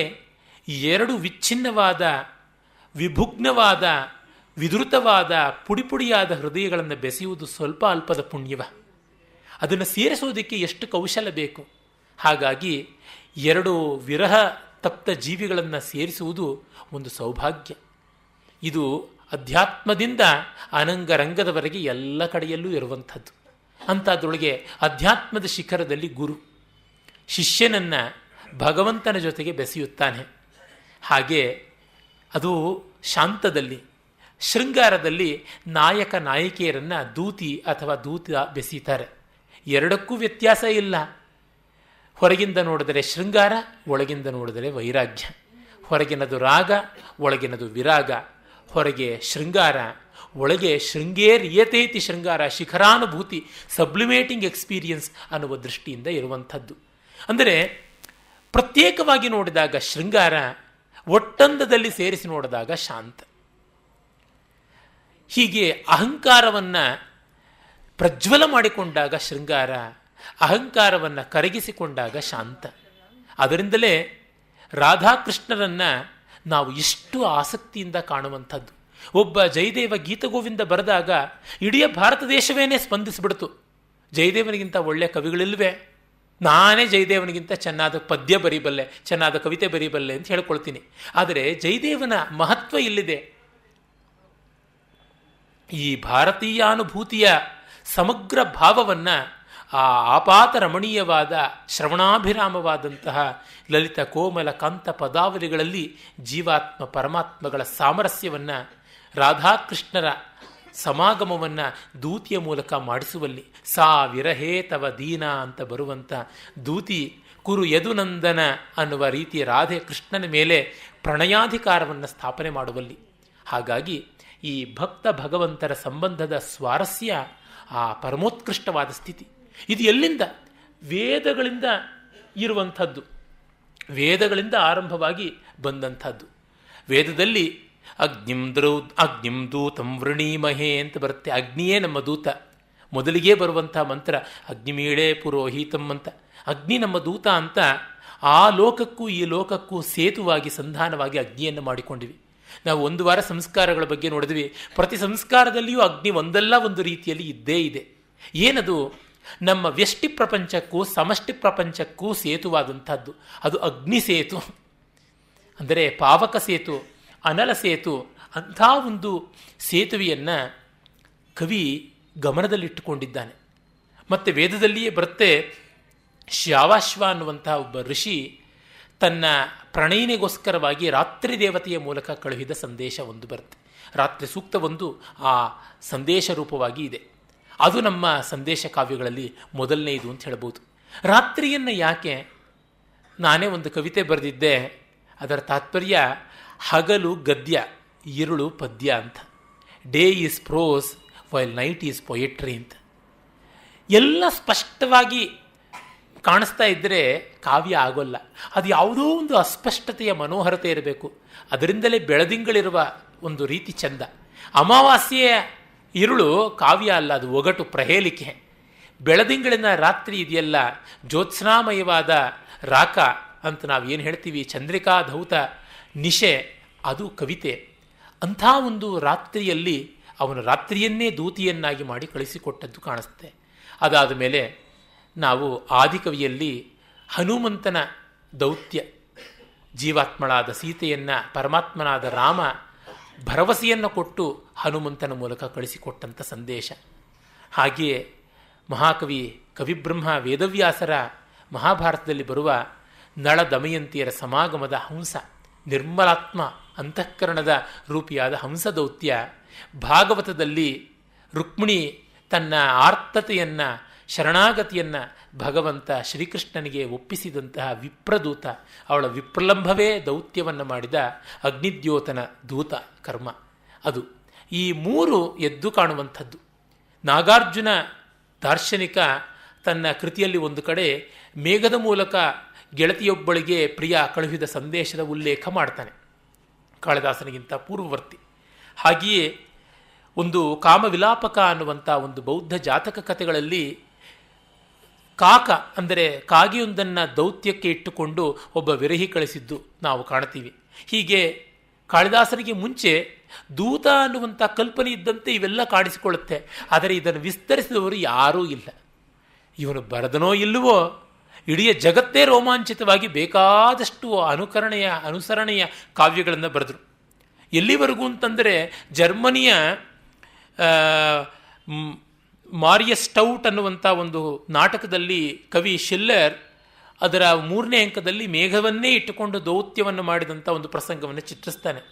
ಕಾಳಿದಾಸ ಬಳಿಕ ಇನ್ನೊಬ್ಬ ಕವಿ ಇಲ್ಲ, ಭವಭೂತಿಯೇ ಕವಿ ಅಂತ ಹೇಳುವಂಥ ಖ್ಯಾತಿಗೆ ಒಳಪಟ್ಟ ಭವಭೂತಿ ತನ್ನ ಮಾಲತಿ ಮಾಧವದ ಒಂದು ಅಂಕದಲ್ಲಿ ಮೇಘದ ಮೂಲಕ ಸಂದೇಶ ಅಂತ ಅದೇ ಮಂದಾಕ್ರಾಂತ ಛಂದಸ್ನಲ್ಲಿ ಕಳಿಸಿಕೊಡ್ತಾನೆ. ಕಾಳಿದಾಸನ ಉತ್ತರಕಾಲೀನರಲ್ಲಿ ಒಬ್ಬನಾದ ಘಟಕರ್ಪರ ತನ್ನ ಘಟಕರ್ಪರ ಕಾವ್ಯದಲ್ಲಿ ಇದನ್ನೇ ಮಾಡಿದ್ದಾನೆ. ಮೇಘದೂತದ ವಸ್ತುವನ್ನೇ ತೆಗೆದುಕೊಂಡು ಆದರೆ ತುಂಬ ಹೀನಾಯವಾದ ರೀತಿಯಲ್ಲಿ ಬರೆದಿದ್ದಾನೆ. ಏನೂ ಚಂದ ಇಲ್ಲದ ಕಾವ್ಯ, ಬರೀ ಯಮಕಮಯ ಅದಷ್ಟೇ. ಆಮೇಲೆ ಮುಂದೆ ಎಷ್ಟು ಜನ ಬಂದರು, ಎಷ್ಟು ಜನ ಕಾಳಿದಾಸನ ಬೈಕೊಂಡೇ ಅವನನ್ನು ಅನುಕರಣೆ ಮಾಡಿದಂಥವರಿಗೆ ಕೊನೆ ಮೊದಲು ಇಲ್ಲ. ಮೊದಲಿಗೆ ಕನ್ನಡ ನಾಡಿನ ಜನಸೇನಾಚಾರ್ಯ ಪಾರ್ಶ್ವಾಭ್ಯುದಯ ಅಂತ ಬರೆದ. ಮೇಘದೂತದ ಪ್ರತಿಯೊಂದು ಸಾಲನ್ನು ತಗೊಂಡು ತನ್ನ ಕಾವ್ಯದೊಳಗೆ ಸೇರಿಸಿಕೊಂಡು ಆವೇಷ್ಟನ ಕಾವ್ಯ ಅಂತ ಸಮಸ್ಯಾಪೂರ್ಣ ರೂಪದಲ್ಲಿ ಪಾರ್ಶ್ವಾಭ್ಯುದಯ ಬರೆದ. ವಿಕ್ರಮಕವಿ ನೇಮಿದೂತ ಬರೆದ. ಚರಿತ್ರ ಸುಂದರ ಗಣಿ ಶೀಲದೂತ ಅಂತ ಬರೆದ. ಮೇರುತುಂಗ ಜೈನ ಮೇಘದೂತ ಅಂತ ಒಂದು ಕಾವ್ಯ ಬರೆದ. ಇವರೆಲ್ಲರೂ ಕೂಡ ಜೈನ ದಾರ್ಶನಿಕ ತತ್ವಗಳಿಗೆ ಅನುಸಾರವಾಗಿ ಮೇಘದೂತವನ್ನು ಬರೆದರು. ಅಂದರೆ ಮೇಘದೂತದ ಶೃಂಗಾರದ ಒಳಗಿರುವ ಶಾಂತ ಏನು ಅಂತ ಎಲ್ಲರೂ ಕಂಡುಕೊಂಡಿದ್ರು. ಭಾರತೀಯ ಪರಂಪರೆ ಕಂಡಿತ್ತು. ಆದರೆ ನಮಗೆ ಗೊತ್ತಿಲ್ಲದೆ ಕಾಳಿದಾಸನನ್ನು ಲಂಪಟ ಕವಿ, ಹಿ ಈಸ್ ಮ್ಯಾನ್ ಆಫ್ ಎರೋಟಿಕ್ಸ್ ಅನ್ನುವ ಅಪಖ್ಯಾತಿಗೆ ಗುರಿ ಮಾಡಿದ್ದೇವೆ, ಅಪಚಾರ ಮಾಡ್ತಾ ಇದ್ದೇವೆ. ವಾದಿಚಂದ್ರ ಅಂತನ್ನುವ ಒಬ್ಬ ಕವಿ ಪವನದೂತ ಬರೆದ. ಧೋಯಿ ಅನ್ನುವ ಮತ್ತೊಬ್ಬ ಕವಿ ಇನ್ನೂ ಒಂದು ಪವನದೂತ ಬರೆದ. ಅದು ಬಹಳ ಪ್ರಾಚೀನವಾದ ಒಂದು ಅನುಕರಣ. ವಿಮಲಕೀರ್ತಿ ಚಂದ್ರದೂತವನ್ನು ಬರೆದ. ಮೇಘವಿಜಯ ಅನ್ನುವ ಮತ್ತೊಬ್ಬ ಜೈನ ಕವಿ ಮೇಘದೂತ ಸಮಸ್ಯಾ ಲೇಖ ಅಂತ ಬರೆದ. ಒಬ್ಬ ಅಜ್ಞಾತ ಕವಿ ಚೇತೋದೂತ ಅಂತ ಮನಸ್ಸನ್ನು ದೂತನನ್ನಾಗಿ ಕಳಿಸಿದ. ಅವಧೂತ ರಾಮಯೋಗಿ ಎನ್ನುವನು ಸಿದ್ಧದೂತ ಅಂತ ಆ ಸಿದ್ಧರ ಸಾಧನ ಪ್ರಕ್ರಿಯೆಯನ್ನೇ ದೂತ ಕಾವ್ಯವಾಗಿ ಬರೆದ. ನಿತ್ಯಾನಂದ ಹನುಮದ್ದೂತ ಬರೆದ. ಜಂಬೂಕವಿ ಚಂದ್ರದೂತ ಬರೆದ. ಚಂದ್ರದೂತದ ಹೆಸರಿನಲ್ಲಿಯೇ ವಿನಯ ಪ್ರಭು, ಕೃಷ್ಣಚಂದ್ರ, ವಿಜಯ ವಿನಯಗಣಿ ಮೊದಲಾದವರು ಇಂದುದೂತ, ಶಶಿದೂತ ಮೊದಲಾದ ಅನೇಕ ಚಂದ್ರನ ಸಂಬಂಧಿಯಾದ ದೂತಗಳನ್ನು ಬರೆದರು. ನಿಗಮಾಂತ ದೇಶಿಕರೆಂದು ಪ್ರಖ್ಯಾತರಾದ ವೆಂಕಟನಾಥರು ಸೀತಾರಾಮರ ಸಂದೇಶಾತ್ಮಕವಾದಂತಹ ಹಂಸ ಸಂದೇಶ ಬರೆದರು. ರೂಪಗೋಸ್ವಾಮಿ ಗೌಡಿಯ ವೈಷ್ಣವ ಪರಂಪರೆಯ ಆಚಾರ್ಯರಲ್ಲಿ ಒಬ್ಬ ಗೌರಂಗ ಚೈತನ್ಯ ಮಹಾಪ್ರಭುಗಳ ಶಿಷ್ಯ, ಆತ ಒಂದು ಹಂಸ ಸಂದೇಶ ಬರೆದ. ಅದು ರಾಧೆ ಕೃಷ್ಣರ ಮಧ್ಯದ್ದು. ಅಂದರೆ ಎಲ್ಲೆಲ್ಲಿಯೂ ಈ ಭಕ್ತ ಭಗವಂತರ ಧ್ವನಿಯನ್ನು ಕಂಡುಕೊಂಡ್ರು. ಗೀತಗೋವಿಂದ ಅದರಿಂದಲೇ ಚಿತ್ರ, ಶಿಲ್ಪ, ನೃತ್ಯ, ವಾದ್ಯ ಮೊದಲಾದ ಎಲ್ಲ ವಿಧಾನಗಳಲ್ಲಿಯೂ ತನ್ನನ್ನು ತಾನು ಚಾಚಿಕೊಳ್ತು. ಅದೇ ತರಹ ಮೇಘದೂತ ಕೂಡ ಅದಕ್ಕೂ ಮೊದಲು ಮಾಡಿದ್ದು. ಜಯದೇವ ವಾಚ್ಯವಾಗಿ ಮಾಡಿದ, ಕಾಳಿದಾಸ ಧ್ವನಿಪೂರ್ಣವಾಗಿ ಮಾಡಿದ. ಅದು ಅಲ್ಲಿರುವ ಮಹತ್ವ. ಮತ್ತು ಇನ್ನೊಬ್ಬ ಅಜ್ಞಾತ ಕವಿ ಹಂಸ ಸಂದೇಶ ಬರೆದಿದ್ದಾನೆ. ಅಲ್ಲಿ ಈ ಜೀವಾತ್ಮ ಅನ್ನುವ ಹಂಸ ಪರಮಾತ್ಮನನ್ನು ಸೇರುವ ದಾರಿ ಹೇಗೆ ಅಂತ ಕುಂಡಲಿನಿ ಶಕ್ತಿ ಜಾಗರಣವಾಗಿ ಷಟ್ಚಕ್ರಗಳನ್ನು ಭೇದಿಸಿಕೊಂಡು ಸಹಸ್ರಾರವನ್ನು ಸೇರುವ ಬಗೆ. ಇಟ್ಸ್ ಅನ್ ಇಂಟರ್ನಲ್ ಜರ್ನಿ, ಅತ್ಯಂತ ವಿನೂತನವಾದ ರೀತಿಯದು. ವಾಮನ ಭಟ್ಟ ಬಾಣ ಅನ್ನುವ ಒಬ್ಬ ಕೊಂಡವೀಡಿನ ಕವಿ ಇನ್ನೊಂದು ಹಂಸದೂತವನ್ನು ಬರೆದ. ಹಾಗಲ್ಲದೆ ಹೆಜ್ಜೆ ಗುರುತಿನ ದೂತ, ಪದಾಂಕ ದೂತ, ವಾಂಗ್ಮಂಡನ ಗುಣದೂತ ಮೊದಲಾದ ಅನೇಕ ದೂತ ಕಾವ್ಯಗಳು ಹಿಂದೆಯೇ ಬಂದವು. ಈ 20ನೇ ಶತಮಾನದ ಆರಂಭದಿಂದ ಎಷ್ಟೊಂದು ದೂತಕಾವ್ಯಗಳು ಬಂದವು. ಮಂಡಿಕಲ್ ರಾಮಶಾಸ್ತ್ರಿಗಳು, ನಮ್ಮ ಮೈಸೂರಿನವರು, ಮೇಘ ಪ್ರತಿಸಂದೇಶ ಅಂತ ಯಕ್ಷಿ ಕಳಿಸಿಕೊಟ್ಟ ಸಂದೇಶವಾಗಿ ಮೇಘ ಪ್ರತಿಸಂದೇಶ ಅಂತ ಮಾಡಿದ್ರು. ರಾಮಾನುಜಾಚಾರ್ಯ KS ಅನ್ನುವರು ಶುಕ ಸಂದೇಶ, ಶಿವಪ್ರಸಾದ್ ಭರದ್ವಾಜರ ಭಾರತ ಸಂದೇಶ, ವನೇಶ್ವರ ಪಾಠಕರ ಪ್ಲವಂಗದೂತ, ಸಹಸ್ರಬುದ್ಧಿಯವರ ಕಾಕದೂತ, ಮತ್ತೊಬ್ಬ ತಮಿಳುನಾಡಿನವರ ಇನ್ನೊಂದು ಕಾಕದೂತ, ನಾರಾಯಣ ಪಿಳ್ಳೆ ಕೇರಳದವರ ಮಯೂರದೂತ ಮತ್ತು ಉದ್ದಂಡ ಕವಿಯ ಶುಕ ಸಂದೇಶ.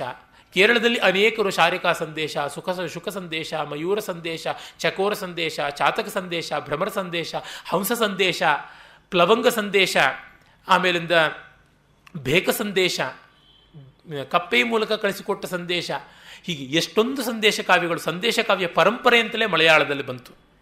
ಆಮೇಲೆ ಅಭಿರಾಜ್ ರಾಜೇಂದ್ರ ಮಿಶ್ರಾ ಅವರು ಬರೆದ ಮೃಗಾಂಕ ದೂತ, ಹರಿನಾರಾಯಣ ದೀಕ್ಷಿತರ ಹನುಮತ್ ದೂತ, ಕುಟುಂಬ ರಾಮಶಾಸ್ತ್ರಿಗಳ ಇಂದೂ ಸಂದೇಶ, ಸುಬ್ಬರಾವಂತ್ ಅನ್ನುವ ಆಂಧ್ರದವರ ದಾಕ್ಷಿಣಾತ್ಯ ಮೇಘ ಸಂದೇಶ, ರಾಮಚಂದ್ರ ಶಾಂಡಿಲ್ಯ ಅನ್ನುವವರ ಕಾಮದೂತ, ಇನ್ನು ಉತ್ತರ ಭಾರತದ ಮತ್ತೊಬ್ಬರು ಈಚೆಗೆ ಬರೆದ ಪತ್ರದೂತ ಅಂತ ಒಂದೇ ಎರಡೇ ಹೋಗ್ತಾನೇ ಇದೆ, ಬೆಳೀತಾನೇ ಇದೆ.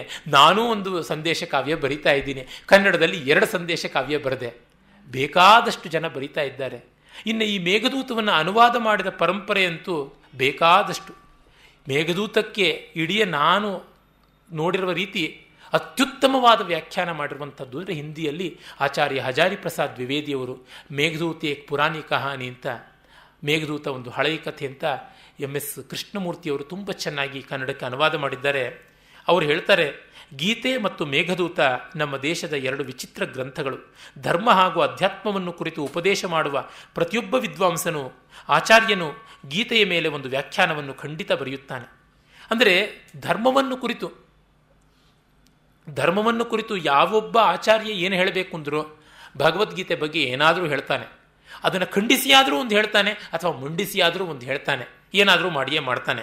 ಸಾಹಿತ್ಯ ರಸಿಕನಾದ ಕವಿ ಇಲ್ಲವೇ ಸಹೃದಯ ಮೇಘದೂತವನ್ನು ಕುರಿತು ಒಂದಲ್ಲ ಒಂದು ವ್ಯಾಖ್ಯಾನವನ್ನು, ಕವಿತೆಯನ್ನು, ಇಲ್ಲವೇ ಟೀಕೆಯನ್ನು, ವಿಮರ್ಶೆಯನ್ನು ಬರೆಯುತ್ತಾನೆ. ಈ 2 ಗ್ರಂಥಗಳು ಕಾಶಿಯ ವಿಶ್ವನಾಥ ದೇವಾಲಯದ ಗಂಟೆಗಳಂತೆ. ಪ್ರತಿಯೊಬ್ಬ ತೀರ್ಥಯಾತ್ರೆಯೂ ಇದನ್ನು ಒಮ್ಮೆಯಾದರೂ ಬಾರಿಸುತ್ತಾನೆ ಅಂತ.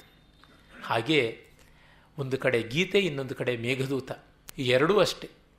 ಸರ್ವೋಪರಿಷದೋ ಗಾವೋ ದುಗ್ಧ ಗೋಪಾಲನಂದನ ಪಾರ್ಥೋ ವತ್ಸ ಸುಧೀರ್ ಭುಕ್ತ ದುಗ್ಧಂ ಗೀತಾಮೃತಂ ಮಹತ್ ಅಂತ ಏನಿದೆಯಲ್ಲ, ಸರ್ವಕಾವ್ಯ ಕಲಾಶಾಸ್ತ್ರಂ ಮೇಘದೂತಾಯತೆ ಸತಾಂ. ಹಾಗಾಗಿ ದೋಗ್ಧ ಕಾಳಿದಾಸಶ್ಚ ದುಗ್ಧಂ ರಸಾಮೃತಂ ಮಹತ್ ಅಂತ ನಾನು ಹೇಳಬಹುದಷ್ಟೇ.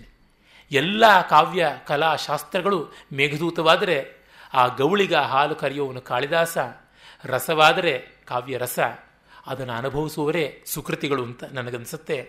ಹೀಗೆ ಸುಮಾರು ವಿದ್ವಾಂಸರು ಲೆಕ್ಕ ಹಾಕಿದಂತೆ 150ಕ್ಕೂ ಹೆಚ್ಚು ಅನುಕರಣಗಳು ಮೇಘದೂತದ ಬಗ್ಗೆ ಸಂಸ್ಕೃತದಲ್ಲಿಯೇ ಇವೆ. More than 150 imitations. ಮತ್ತು ಇದು ಒಂದು ದೂತ ಕಾವ್ಯ ಅನ್ನುವ ಒಂದು ಕಾವ್ಯ ಪ್ರಭೇದ ಪರಂಪರೆಯನ್ನೇ ಮಾಡಿಬಿಡ್ತು. ಇದಕ್ಕೆ ಹೆಗಲಣಿಯಾದ ಮತ್ತೊಂದು ಕಾವ್ಯವನ್ನು ನಾವು ಕಾಣೋದಕ್ಕೆ ಸಾಧ್ಯ ಇಲ್ಲ ಅಂತ ಗೊತ್ತಾಗುತ್ತೆ. ಆಮೇಲೆ ಇನ್ನೂ ಒಂದು ವಿಶಿಷ್ಟತೆ ಏನೆಂದರೆ, ಮೇಘದೂತ ದೇಶ ಭಾಷೆಗಳಲ್ಲಿ ಎಷ್ಟು ಬಗೆಯಾಗಿ ಅನುವಾದವಾಗಿದೆ. ಕನ್ನಡದಲ್ಲಿ ಒಂದು 20 ಮೇಘದೂತದ ಅನುವಾದಗಳಿವೆ. ಬಹಳ ಹಿಂದೆಯೇ ಕುಕ್ಕೆ ಸುಬ್ರಹ್ಮಣ್ಯ ಶಾಸ್ತ್ರಿಗಳು ಮಾಡಿದ್ರು, SV ಪರಮೇಶ್ವರ ಭಟ್ರು ಮಾಡಿದ್ರು, ಗಣಪತಿ ಮೊಳೆಯಾರ ಅನ್ನುವರು 3 ಅನುವಾದಗಳು ಮಾಡಿದ್ರು. ಗದ್ಯದಲ್ಲಿ, ವಾರ್ಧಕ ಷಟ್ಪದಿಯಲ್ಲಿ, ಮಂದಾಕ್ರಾಂತ ಮೂಲ ಛಂದಸ್ಸಿನಲ್ಲಿಯೇ.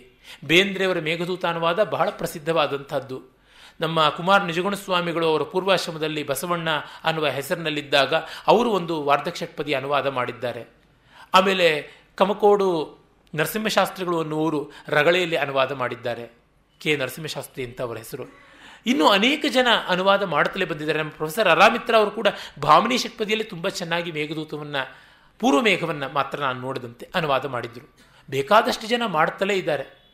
ಎಲ್ಲ ಮಹಾಕೃತಿಗಳಿಗೆ ವ್ಯಾಖ್ಯಾನ ಬರೆದ ಮಲ್ಲಿನಾಥ ಸೂರಿ ಹೇಳ್ತಾನೆ, ಮಾಘೇ ಮೇಘೇ ಗತಂ ವಯಃ. ನನ್ನ ಬದುಕೆಲ್ಲ ಮಾಘ ಕಾವ್ಯದಲ್ಲಿ ಕರಗಿ ಹೋಯಿತು, ಮೇಘ ಕಾವ್ಯದಲ್ಲಿ ಕರಗಿ ಹೋಯಿತು ಅಂತ.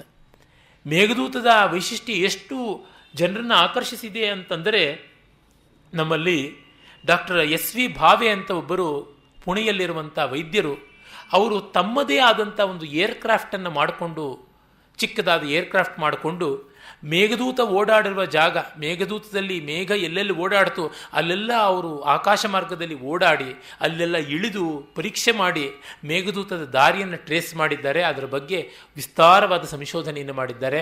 ಒಂದು ದೊಡ್ಡ ಸ್ಲೈಡ್ ಶೋ ಕೂಡ ಮಾಡಿದ್ರು, ನಾನು ನೋಡಿದ್ದೆ ಅದನ್ನು ಉಜ್ಜಯಿನಿಯಲ್ಲಿ ಕಾಳಿದಾಸನ ತವರಿನಲ್ಲಿ ಮೂಡಿದ್ದೆ. ಹೀಗೆ ಮೇಘದೂತ ಮಾರ್ಮಿಕವಾದಂತಹ ಆಕರ್ಷಣೆಯ ಭೂಮಿಯಾಗಿ ಉಳಿದಿದೆ. ಈ ಎಲ್ಲ ಹಿನ್ನೆಲೆಯಲ್ಲಿ ಮೇಘದೂತವನ್ನು ಕಾಣಬೇಕು. ಮೊದಲಿಗೆ ನೋಡಿ, ಆ ಮೇಘದೂತದ ಆರಂಭವೇ ಮಂದಾಕ್ರಾಂತ ಛಂದಸ್ಸಿನ ವೈಭವದಿಂದ. ಮಂದಾಕ್ರಾಂತ ಅನ್ನುವ ಛಂದಸ್ಸು 17 ಅಕ್ಷರದ ಛಂದಸ್ಸು. ಮೊದಲು 4 ಗುರುಗಳು, ಆಮೇಲೆ 5 ಲಘುಗಳು, ಮತ್ತೆ 2 ಗುರು 1 ಲಘು, 2 ಗುರು 1 ಲಘು 2 ಗುರು ಅಂತ ಹೋಗುತ್ತೆ. 3 ಜಾಗದಲ್ಲಿ ವಿರಾಮ ಬರುತ್ತೆ. ಪಾದ ಮಧ್ಯದಲ್ಲಿ 2 ಕಡೆ, ಪಾದಾಂತ್ಯದಲ್ಲಿ 1 ಕಡೆ.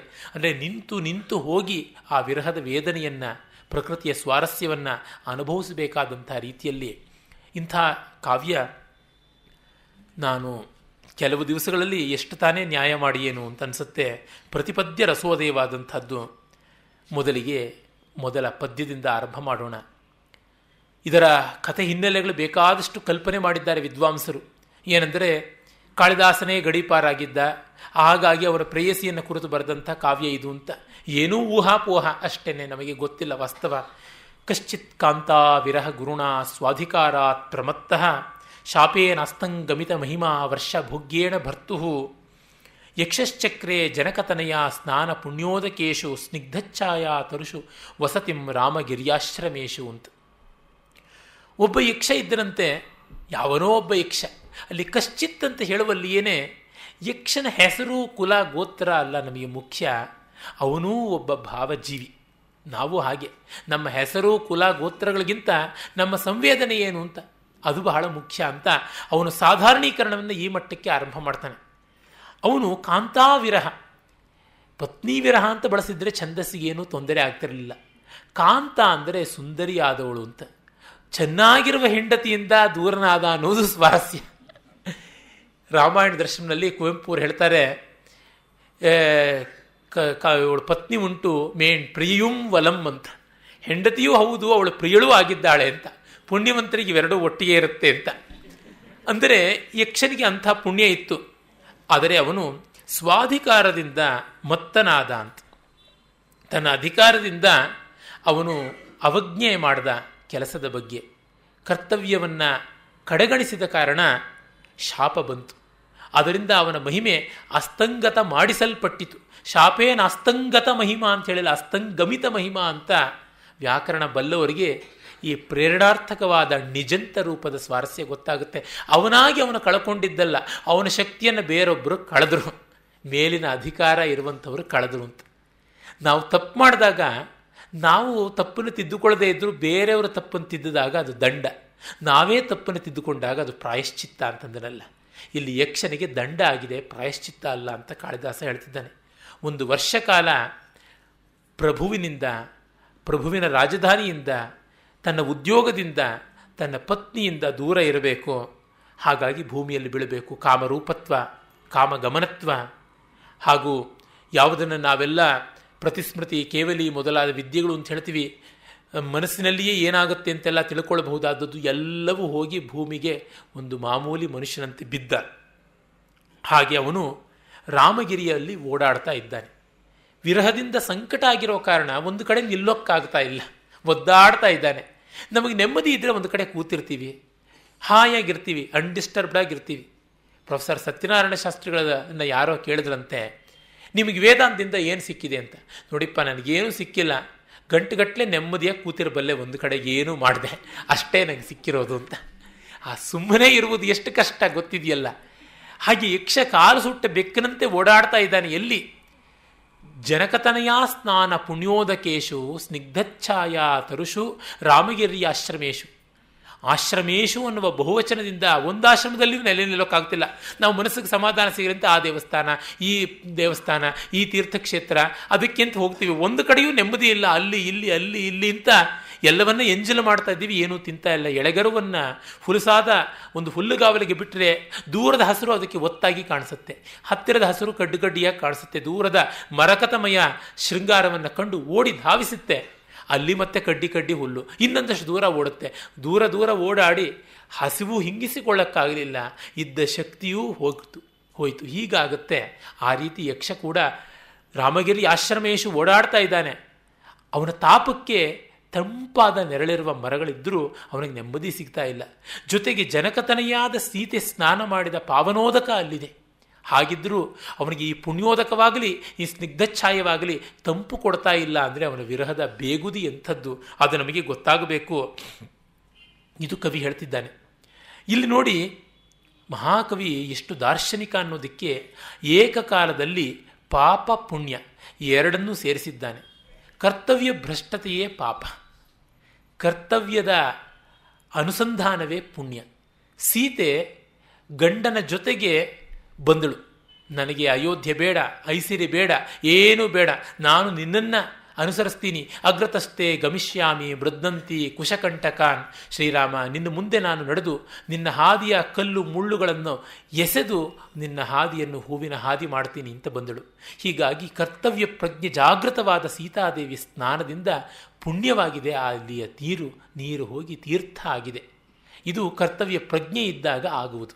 ಕರ್ತವ್ಯ ಪ್ರಜ್ಞೆ ಇಲ್ಲದೆ ಇದ್ದಾಗ ಆಗಿದ್ದೇನು? ಶಾಪೇ ನಾಸ್ತಂಗಮಿತ ಮಹಿಮಾ. ಸೀತೆ ಕಾಲು ಸುಟ್ಟು ಬೆಕ್ಕಂತ ಏನು ಓಡಾಡಲಿಲ್ಲ, ತಾರಾಡಲಿಲ್ಲ. ಇದ್ದಲ್ಲಿಯೇ ಅಯೋಧ್ಯೆಗಿಂತ ಮಿಗಿಲಾದ ಆನಂದವನ್ನು ಪಟ್ಟಳು.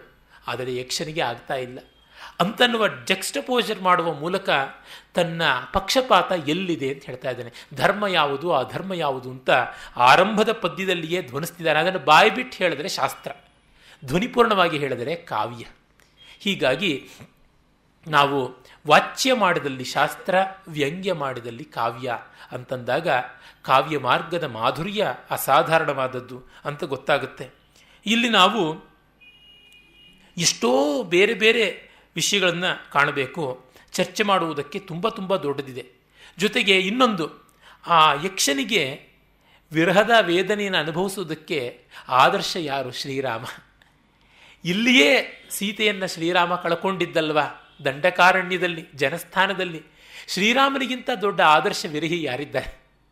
ಅಂತ ಶ್ರೀರಾಮನಂಥ ಆದರ್ಶ ವಿರಹಿಯನ್ನು ತಾನು ಸ್ವಲ್ಪವಾದರೂ ಅನುಕರಿಸಿದಲ್ಲಿ ತನ್ನ ಸಾತಿವ್ರತ್ಯಕ್ಕೆ ನ್ಯಾಯ ದಕ್ಕಿದಂತೆ ಆಗುತ್ತೆ. ಹೆಂಡತಿ ಇಲ್ಲ ಅಂತ ಸಂಕಟ ಪಡುವಂಥ ಗಂಡಸರೆಷ್ಟು ಜನ? ನಷ್ಟಾಜಾಯ ಪುನರ್ಜಾಯ. ಹೆಂಡತಿ ಸತ್ತಳು, ಮತ್ತೊಂದು ಮದುವೆಗೆ ಸಿದ್ಧ ಆಗು. ಎಂತೆಂಥವ್ರನ್ನಲ್ಲಿ ನಾವು ಕಂಡಿದ್ದೇವೆ ಈ ಥರದ್ದೆಲ್ಲ. ಆದರೆ ನಮ್ಮ ಯಕ್ಷ ಹಾಗಲ್ಲ. ಅವನು ಪತ್ನಿ ಏಕಪತ್ನಿ ಅಂತ, ಏಕಪತ್ನಿ ಅಂದರೆ ಪತಿವ್ರತಿಯಾದ ಪತ್ನಿ ಅಂತ. ಇವನು ಹಾಗೇನೆ ಏಕಪತಿ, ಸಾತಿವ್ರತ್ಯವನ್ನು ಇಟ್ಟುಕೊಂಡ ಸತೀವ್ರತನಾದ ಪತಿ. ಹೀಗಾಗಿ ಕಾಳಿದಾಸ ಹೇಳ್ತಾ ಇದ್ದಾನೆ, ಹೆಣ್ಣಿಗೆ ಹೇಗೆ ಬೇಕೋ ಲಾಯಲ್ಟಿ ಗಂಡಿಗೂ ಅದೇ ಥರ ಬೇಕು ಅಂತ. ಸಾಮಾನ್ಯವಾಗಿ ನಮ್ಮಲ್ಲಿ ಹೆಣ್ಣಿನ ವಿರಹಗಳನ್ನು ವಿಸ್ತಾರವಾಗಿ ವರ್ಣಿಸಿ ಜಬ್ಬರಿಯೋದು ಅಂತ ಹೇಳ್ತಾರೆ ದಕ್ಷಿಣ ಕನ್ನಡದ ಭಾಷೆಯಲ್ಲಿ, ಅಷ್ಟು ಜಗ್ಗಿಸೋದುಂಟು. ಅರೆ ಕಾಳಿದಾಸ ಗಂಡಿನ ನೋವನ್ನು ಹೇಳ್ತಾನೆ. ಒಂದಲ್ಲ, ಎರಡಲ್ಲ, 3 ಕಡೆ ಹೇಳಿದ್ದಾನೆ. ನಾಟಕದಲ್ಲೊಂದು ಕಡೆ ಅವನು ಪುರೂರವನ ವಿಯೋಗವನ್ನು ಗೋಳಾಡಿಸಿ ಹೇಳ್ತಾನೆ. ಅದೇ ತರಹ ಇವನದು ಹೇಳಿದ್ದಾನೆ. 3 ನಾಟಕಗಳಲ್ಲೂ ಹೇಳಿದ್ದಾನೆ. ಅದರೊಳಗೆ ಪುರೂರವೊಂದು ಉತ್ತುಂಗಕ್ಕೆ ಹೋಗುವಂಥದ್ದು, ಉನ್ಮಾದದ ಮಟ್ಟಕ್ಕೆ ಹೋಗುವಂಥದ್ದು. ಹಾಗೆಯೇ ದುಷ್ಯಂತನದು ಬರುತ್ತೆ. ಒಂದು ಸ್ವಲ್ಪ ದೈಹಿಕವಾದ ಮಟ್ಟದಲ್ಲಿ ಅಗ್ನಿಮಿತ್ರನದು ಬರುತ್ತೆ. ಆದರೆ ಪುರೂರವೊಂದು ನಾವು ಪ್ರಾಧಾನ್ಯವಾಗಿ ಇಟ್ಕೊಂಡು ನೋಡ್ಬೋದು. ಇನ್ನು ಕಾವ್ಯದಲ್ಲಿ ಅಜ ಮಹಾರಾಜ, ರಾಮನ ಅಜ್ಜ, ಅವನ ಆತ್ಯಂತಿಕವಾದ ಪತ್ನಿ ವಿಯೋಗದ ದುಃಖ ಎಂಥದ್ದು ಅಂದರೆ ಹೆಂಡತಿಯ ಸಾವಿಗೆ ಸಂತಪಿಸಿ ತಾನು ಸತ್ತು ಹೋಗ್ಬಿಡ್ತಾನೆ. ಗಂಗಾ ಸರಿಯು ಮಧ್ಯದಲ್ಲಿ ತಾನು ದೇಹವನ್ನೇ ಮುಡುಪಾಗಿಟ್ಬಿಡ್ತಾನೆ. ಅಂಥದ್ದು ಆ ವಿಯೋಗ ಇಲ್ಲೀಗ ಖಂಡ ಕಾವ್ಯದಲ್ಲಿ ಕೂಡ ಮಾಡಿದ್ದಾನೆ. ಅಂದರೆ ಹೆಣ್ಣಾಗಲಿ ಗಂಡಾಗಲಿ ಮರುಗುವ ಮನ ಇರಬೇಕು. ಪಾಕಗೊಳ್ಳದ ಮನಸ್ಸಿದ್ದು ಏನು ಪ್ರಯೋಜನ? ಅದು ವಿಪಾಕ, ಪಾಪ ಅಷ್ಟೇ ಅನ್ನುವುದು ಕವಿಯ ಇಂಗಿತ. ಮತ್ತೆ ನೋಡಿ, ಈ ಕುಬೇರನ ಆಸ್ಥಾನದಲ್ಲಿ ಇವನು ಯಾಕೆ ಶಾಪಗ್ರಸ್ತನಾದ? ವ್ಯಾಖ್ಯಾನಕಾರರು ಬಗೆ ಬಗೆಯಾದ ಕಲ್ಪನೆ ಮಾಡಿದ್ದಾರೆ. ಈ ಯಕ್ಷನಿಗೆ ಇದ್ದಿದ್ದು ಯಾವ ಕೆಲಸ? ಕುಬೇರನ ಉದ್ಯಾನ, ಚೈತ್ರ ರಥ ಅಂತ ಅದರ ಹೆಸರು. ಆ ಉದ್ಯಾನವನ್ನು ಮ್ಯಾನೇಜ್ ಮಾಡುವಂಥ ಮಾಲಿಯ ಕೆಲಸ. ಇಂಥ ಮಾಲಿಯ ಕೆಲಸ ಮಾಡುವವನ ಮನೆ ಎಷ್ಟು ಚೆನ್ನಾಗಿತ್ತು ಗೊತ್ತಾ? ಯಾವ ಅಮೆರಿಕಾನು ಮೀರಿಸುವಂಥದ್ದು. ಅವನ ಮನೆ ಮಣಿಕುಟ್ಟಿಮ ವೇದಿಯಿಂದ ಅಲಂಕೃತವಾಗಿತ್ತು. ಮನೆಯ ಬಾಗಿಲಿನಲ್ಲಿ ಕಾಮನ ಬಿಲ್ಲೆ ತೋರಣ ಕಟ್ಟಿತ್ತು. ಆ ಕಡೆ ಈ ಕಡೆ ಎರಡೂ ಕಡೆಯಲ್ಲಿಯೂ ಶಂಖ ಪದ್ಮಗಳ ಅಲಂಕಾರ, ಮಾಂಗಲಿಕವಾದ ಲಾಂಛನ ಇತ್ತು. ಮನೆ ಮುಂದೆ ಬಾಲ ಮಂದಾರ ವೃಕ್ಷ ಹಸ್ತಗ್ರಾಹ್ಯ, ಕೈಯಿಂದ ಬಗ್ಗಿಸಬಹುದಾದಷ್ಟು ಎತ್ತರಕ್ಕಿತ್ತು ಬಾಲ ಮಂದಾರ ವೃಕ್ಷದಿಂದ.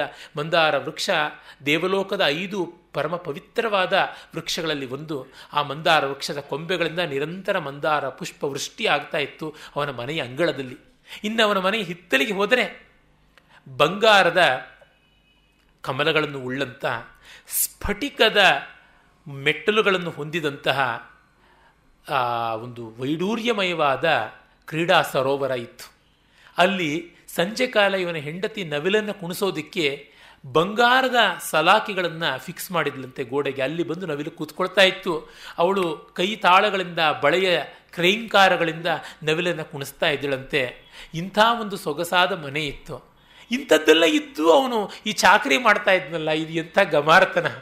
ಅಸ್ತಿ ಸ್ವಾದಯಿತು ಸುಧಾಸ್ತಿ ವಸಿತು ವಾಸೋ ನಭಶ್ಚಾರಿಣಾಂ ಧರ್ತುಂ ಸಂತಿ ಚ ಭೂಷಣಾನಿ ಶತಶೋ ನತ್ವಸ್ತಿ ಧೀರ್ಜೀವಿತು ಏನಾನ್ಯಾನುಪಜೀವ ಸರ್ವ ವಿಭವೇ ಕರ್ಮೈಕ ಲಭ್ಯೇ ಪದೇಪ್ಯಾಯಸ್ಯಂತಿ ವೃಥೈವ ಸೇವಕ ಇತಿ ಸ್ವಾಮಿ ಇತಿ ದುರ್ಮೇಧಸಃ ಅಂತ ನೀಲಕಂಠ ದೀಕ್ಷಿತ ನೀಲಕಂಠ ವಿಜಯ ಚಂಪುನಲ್ಲಿ ಹೇಳ್ತಾನೆ.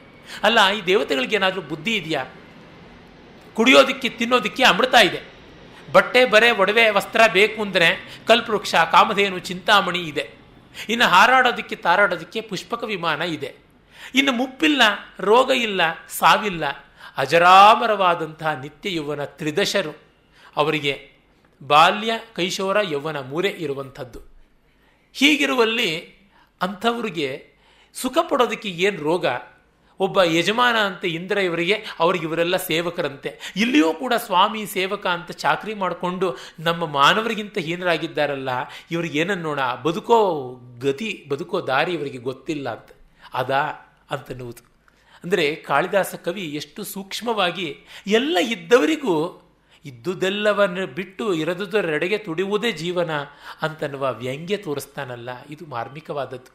ಆ ಉದ್ಯಾನವನ್ನು ಮೇಂಟೈನ್ ಮಾಡ್ತಾ ಇದ್ದ. ಆಗಿದ್ದವರಿಗೆ ಶಾಪ ಯಾಕೆ ಬಂತು? ಅದಕ್ಕೆ ಹಲವು ಕಥೆಗಳನ್ನು ಹೇಳಿದ್ದಾರೆ. ನಮ್ಮ ಹಿಂದಿನವರುಗಳು ಕಥೆ ಕಟ್ಟುವ ರೀತಿ ನೋಡಿ. ಈಗಿನವರು ಕಥೆ ಅಂತಂದರೆ ಇನ್ನೊಬ್ಬರ ಮೇಲೆ ಅಶ್ಲೀಲವಾದ ಆರೋಪ, ಅರ್ಥಕಾಮಗಳ ವ್ಯಭಿಚಾರವನ್ನೇ ಅಲ್ಲಿ ಹೇಳ್ತಾರೆ ಹೊರತು ಮತ್ತೇನೂ ಇಲ್ಲ. ಅರೆ, ನಮ್ಮವರು ಹಿಂದೆ ಕಟ್ಟುತ್ತಾ ಇದ್ದ ಕಥೆಗಳ ಕಲ್ಪನಾ ರಾಮಣೀಯತೆ ನೋಡಿ ಎಂಥ ಚೆನ್ನಾಗಿರೋದು. ಅವನ ಉದ್ಯಾನಕ್ಕೆ ಒಮ್ಮೆ ಇಂದ್ರನ ಐರಾವತ ಬಂದುಬಿಡುತ್ತಂತೆ. ಕುಬೇರ, ಇಂದ್ರ ಇಬ್ಬರೂ ಕೂಡ ಸ್ನೇಹಿತರು. ಒಂದು ಸ್ವಲ್ಪ ನೋಡಿದ್ರೆ ಇಂದ್ರ ಕುಬೇರನಿಗಿಂತ ಒಂದು ಗೇಣು ಮೇಲೆ ಇರುವಂಥವನು. ಹಾಗಾಗಿ ತನ್ನ ಯಜಮಾನನ ವಾಹನ ಬಂದಿದೆ, ಅದನ್ನು ಹೊಡೆಯೋದ? ನಾಯಿ ಕಂಡಾಗ ಕಲ್ಲಿಲ್ಲ, ಕಲ್ಲು ಕಂಡಾಗ ನಾಯಿಲ್ಲ, ಎರಡೂ ಇದ್ದಾಗ ಅದು ರಾಜನ ಮನೆ ನಾಯಿ, ಹೊಡೆದ್ರೆ ನನ್ನನ್ನು ಗಲ್ಲಿಗೆ ಹಾಕ್ತಾರೆ, ಏನು ಮಾಡಲಿ ಅಂತ ಒಬ್ಬ ಕವಿ ಕೇಳ್ತಾನೆ ಸುಭಾಷಿತದಲ್ಲಿ. ಹಾಗೆ ಇವನ ಐರಾವತವನ್ನು ಏನು ಮಾಡೋದು? ಐರಾವತವನ್ನು ಓಡಿಸಿದ್ರೆ ಇಂದ್ರನ ಕೋಪ, ಓಡಿಸದೇ ಇದ್ದರೆ ಕುಬೇರನ ಕೋಪ. ದೊಡ್ಡ ಬಾಸ್ ಕೋಪಕ್ಕಿಂತ ಚಿಕ್ಕ ಬಾಸಿನ ಕೋಪ ಮೇಲು ಅಂತ ಸುಮ್ಮನೆ ಬಿಟ್ಟುಬಿಟ್ನೋ ಏನೋ ಗೊತ್ತಿಲ್ಲ. ಅದಕ್ಕಾಗಿ ಶಾಪ ಬಂತು, ಉದ್ಯಾನವನ್ನು ಸರಿಯಾಗಿ ಮೇಂಟೈನ್ ಮಾಡಲಿಲ್ಲ ಅಂತ ಹೇಳ್ಬಿಟ್ಟು ಕುಬೇರ ಶಾಪ ಕೊಟ್ಟದ್ದು ಅಂತ ಒಂದು ಕಥೆ. ಮತ್ತೊಂದು ಕಥೆ, ಇದು ಒಂದು ಅಭಿನವ ಆಂಡಾಳ ಕಥೆ ಅಥವಾ ಪ್ರಾಕ್ತನ ಆಂಡಾಳ ಕಥೆ ಎನ್ನಬೇಕು. ಇವನು ನಿತ್ಯವೂ ಕುಬೇರನ ಪೂಜೆಗೆ, ಅವನು ಶಿವಪೂಜಾ ದುರಂಧರ ಏಕಾಕ್ಷಿ ಪಿಂಗಲ, ಶಿವನನ್ನೇ ಪೂಜೆ ಮಾಡ್ತಾ ಬದುಕ್ತಾ ಇದ್ದಂಥವನು. ಅವನಿಗೆ ಪೂಜಾ ಸಾಮಗ್ರಿಯನ್ನು ಒದಗಿಸಿಕೊಡೋದಕ್ಕೆ ಇವನು ಹೋಗ್ತಾ ಇದ್ದ. ಇವನು ಪೆರಿಯಾಳ್ವಾರರಿಗಿಂತ ದೊಡ್ಡವನೆಂಬಂತೆ ದಿನವೂ ಹೂವಿನ ಕಟ್ಟಿ ಕುಬೇರನಿಗೆ ಕೊಡಬೇಕು. ಹಾಗೆ ಕೊಡುವಾಗ ಹೆಂಡತಿಗೆ ಮುಡಿಸಿ ಕೊಡ್ತಾ ಇದ್ದಂತೆ, ಅವಳ ಅಂದಚಂದ ನೋಡಿ. ಹಾಗಾಗಿ ಒಮ್ಮೆ ಅಲ್ಲಿ ಕೂದಲು ಸಿಕ್ತು. ತಕ್ಷಣ ಗೊತ್ತಾಯಿತು ಇದು ಯಾವುದೋ ಎಡವಟ್ಟು ಅಂತ. ಅದಕ್ಕೆ ಅವನನ್ನು ಓಡಿಸಿದ್ದು ಅಂತ. ಮತ್ತು ಇನ್ನೊಂದು ಕಥೆ ಉಂಟು. ಒಂದು ದಿನ ಇವನು ಪತ್ನಿಯ ಜೊತೆ ತುಂಬ ಸಂತೋಷದಲ್ಲಿ ಕಾಲ ಕಳೆದವನು. ಹಗಲು ರಾತ್ರಿಗಳ ವ್ಯತ್ಯಾಸ ಗೊತ್ತಾಗಲಿಲ್ಲ. ಮತ್ತೆ ಗಡಬಡಿಸಿಕೊಂಡು ಎದ್ದು ಹಾಸಿಗೆಯಿಂದ ಮುಂಜಾನೆಯೇ ಹೋಗಿ ಕುಬೇರನಿಗೆ ಹೂವು ಕೊಡಬೇಕು ಅಂತ ಹೂಗಳನ್ನು ಗಬಗಬ ಆಯ್ದುಕೊಂಡು ಬಂದನಂತೆ.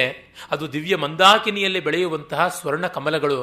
ಆ ಕಮಲ ಇನ್ನೂ ಅರಳಿರಲಿಲ್ಲ, ಮುದುಡಿತ್ತು.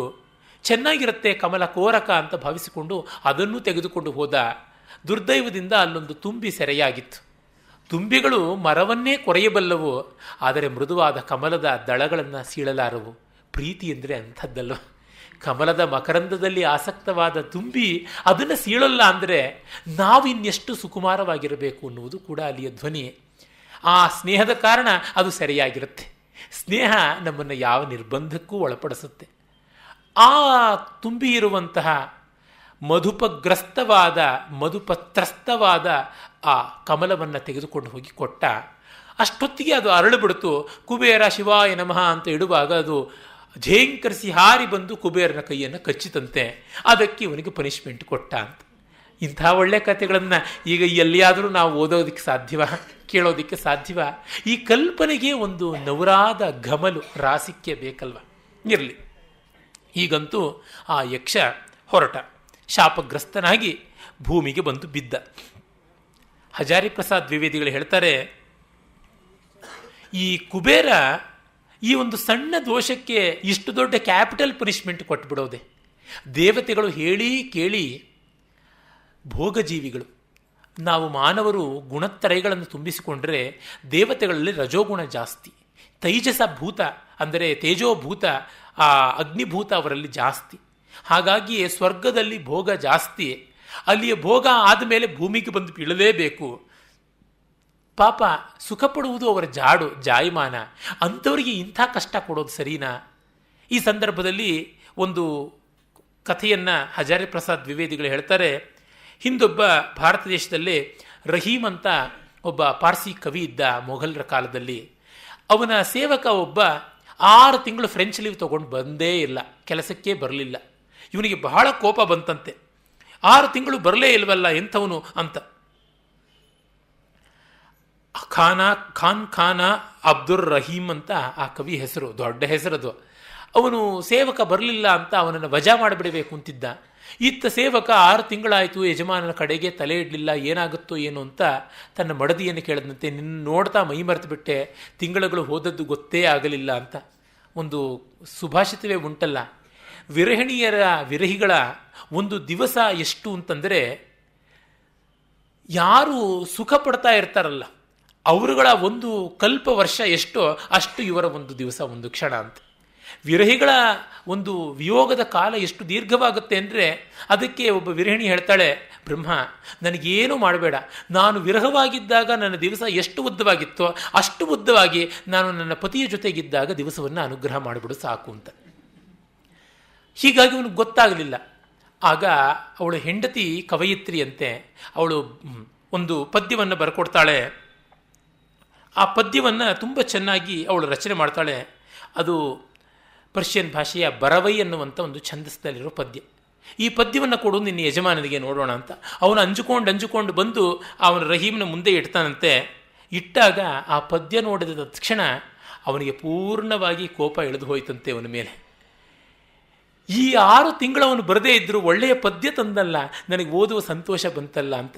ಆ ಪದ್ಯದ ತಾತ್ಪರ್ಯ ಇದೇನೆ.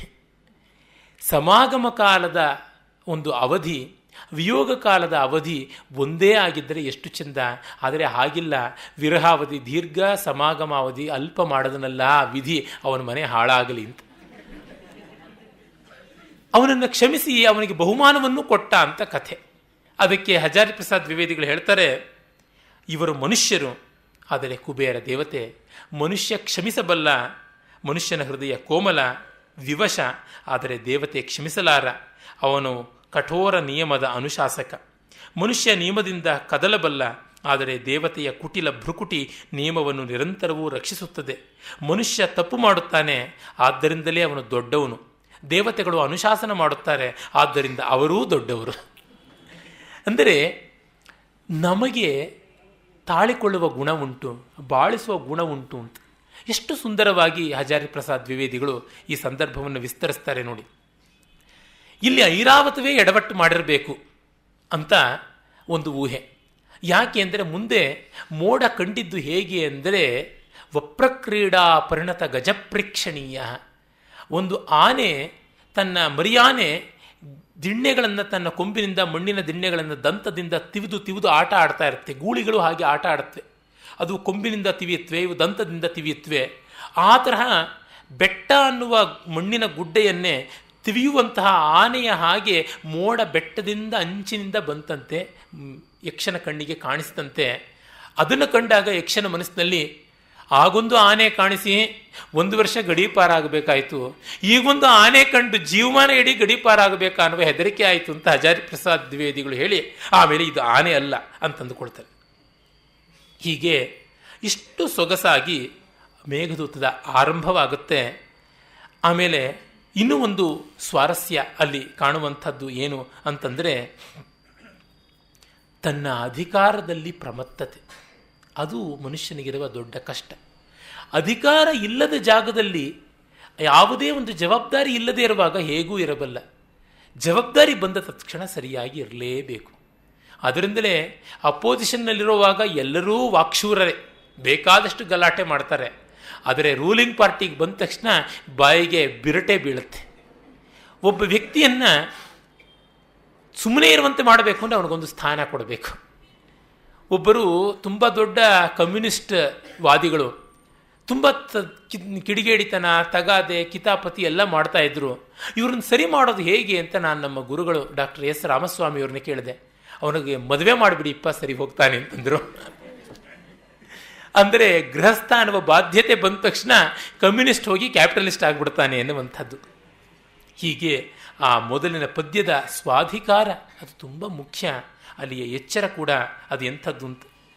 ಇನ್ನೊಂದು ಪದ್ಯ, ಆ ಪದ ಅಲ್ಲಿ ಬಳಸ್ತಾನೆ, ವರ್ಷ ಭೋಗ್ಯ ಅಂತ. ಒಂದು ವರ್ಷ ಕಾಲ ವಿರಹವನ್ನು ಭೋಗಿಸಬೇಕು. ಸಮಾಗಮವನ್ನು ಭೋಗಿಸಬಹುದು. ಏನಾದರೂ ಒಂದು ವಸ್ತು ಇದ್ದರೆ ಅದನ್ನು ಎಂಜಾಯ್ ಮಾಡಬಹುದು. ಇಲ್ಲದಿರುವಿಕೆಯನ್ನು ಎಂಜಾಯ್ ಮಾಡೋದು ಹೇಗೆ? ಅದು ಕವಿಯ ಪ್ರಶ್ನೆ. ಆದರೆ ಯಾರು ಇಲ್ಲದಿರುವಿಕೆಯನ್ನು ಆಸ್ವಾದ ಮಾಡಬಲ್ಲರೋ ಅವರಿಗೆ ವಿರಹವೇ ಇರುವುದಿಲ್ಲ. ಅಂದರೆ ಯಾರು ಮೆಟೀರಿಯಲ್ ಡೆಫಿಷಿಯನ್ಸಿನ ಭಾವದಿಂದ ತುಂಬಿಕೊಳ್ಳಬಲ್ಲರೋ ಅವರಿಗೆ ಎಂದೂ ಕೊರತೆ ಕಾಡುವಂಥದ್ದಲ್ಲ ಅನ್ನುವ ಧ್ವನಿಯನ್ನು ಕೂಡ ಕವಿ ಹೇಳ್ತಾ ಇದ್ದಾನೆ. ಮತ್ತು ಇಲ್ಲೆಲ್ಲ ಬಹುವಚನವನ್ನು ಅಷ್ಟು ಚೆನ್ನಾಗಿ ಬಳಸ್ತಾ ಇದ್ದಾನೆ. ವಿರಹ ವಿನೋದನಕ್ಕೆ ಯಾವುದಿದ್ರೂ ಇಲ್ಲ. ಅದರಿಂದಲೇ ತತ್ಸತ್ಯಂ ರಮಣೀಯಾನಾಂ ಸ್ವಸ್ಥೆ ಮನಸ್ಸಿ ರಮ್ಯತಾ ಅಚಾರು ಸುಖಿನಾಂ ಚಾರು ಚಾರು ದುಃಖಾಯ ದುಃಖಿನಾಂ ಅನ್ನುವ ಮಾತು ಕ್ಷೇಮೇಂದ್ರ ಹೇಳ್ತಾನೆ. ಮನಸ್ಸಿಗೆ ನೆಮ್ಮದಿ ಇದ್ದರೆ ಎಲ್ಲ ಚಂದ, ಮನಸ್ಸಿಗೆ ನೆಮ್ಮದಿ ಇಲ್ಲದಿದ್ದರೆ ಯಾವುದೂ ಚಂದವಿಲ್ಲ ಅಂತ. ಹೀಗಿರುವಾಗ 8 ತಿಂಗಳು ಉರುಳಿ ಹೋಯಿತು. 8 ತಿಂಗಳು ಉರುಳಿ ಹೋದಾಗ ಅವನಿಗೆ ಮಳೆಗಾಲ ಬರ್ತಿದೆ, ಗತಿಯೇನು ಅಂತ ಅನ್ನಿಸ್ತು. ನಮ್ಮ ನಾಯಕ ನಾಯಕಿಯರ ಕಾವ್ಯ ಲೋಕದಲ್ಲಿ ಎಷ್ಟು ಸ್ವಾರಸ್ಯ ಅಂದರೆ, ಗಂಡಂದಿರು ಪ್ರವಾಸ ಹೊರಟಾಗ ಹೆಂಡತಿಯರು ಒಂದು ಗಟ್ಟಿ ಜಡೆ ಹಾಕ್ಕೊಂಡು ಗಂಟು ಹಾಕ್ಕೊಂಡು ಬಿಡೋರಂತೆ. ಮತ್ತೆ ಬಾಚಕ್ಕೆ ಹೋಗ್ತಾ ಇರಲಿಲ್ವಂತೆ. ಅವರ ಗಂಡಂದಿರು ಬಂದು ಜಡೆ ಬಿಚ್ಚಿ ಹೆಣಿದು ಅದನ್ನು ಮತ್ತೆ ಚೆನ್ನಾಗಿ ಮಾಡಿ ವೇಣಿ ಸಂಹಾರ ಮಾಡಿ ಹೂವನ್ನು ಮುಡಿಸಬೇಕು. ಹಾಗೆ ಮಾಡಿದ್ರೇ ಅವರಿಗೆ ಸಮಾಧಾನ ಅಂತ. ಹಾಗೆ ತನ್ನ ಪತ್ನಿ ವಿರಹಿಣಿ ಏಕವೇಣೀಧರೆಯಾಗಿದ್ದಾಳೆ.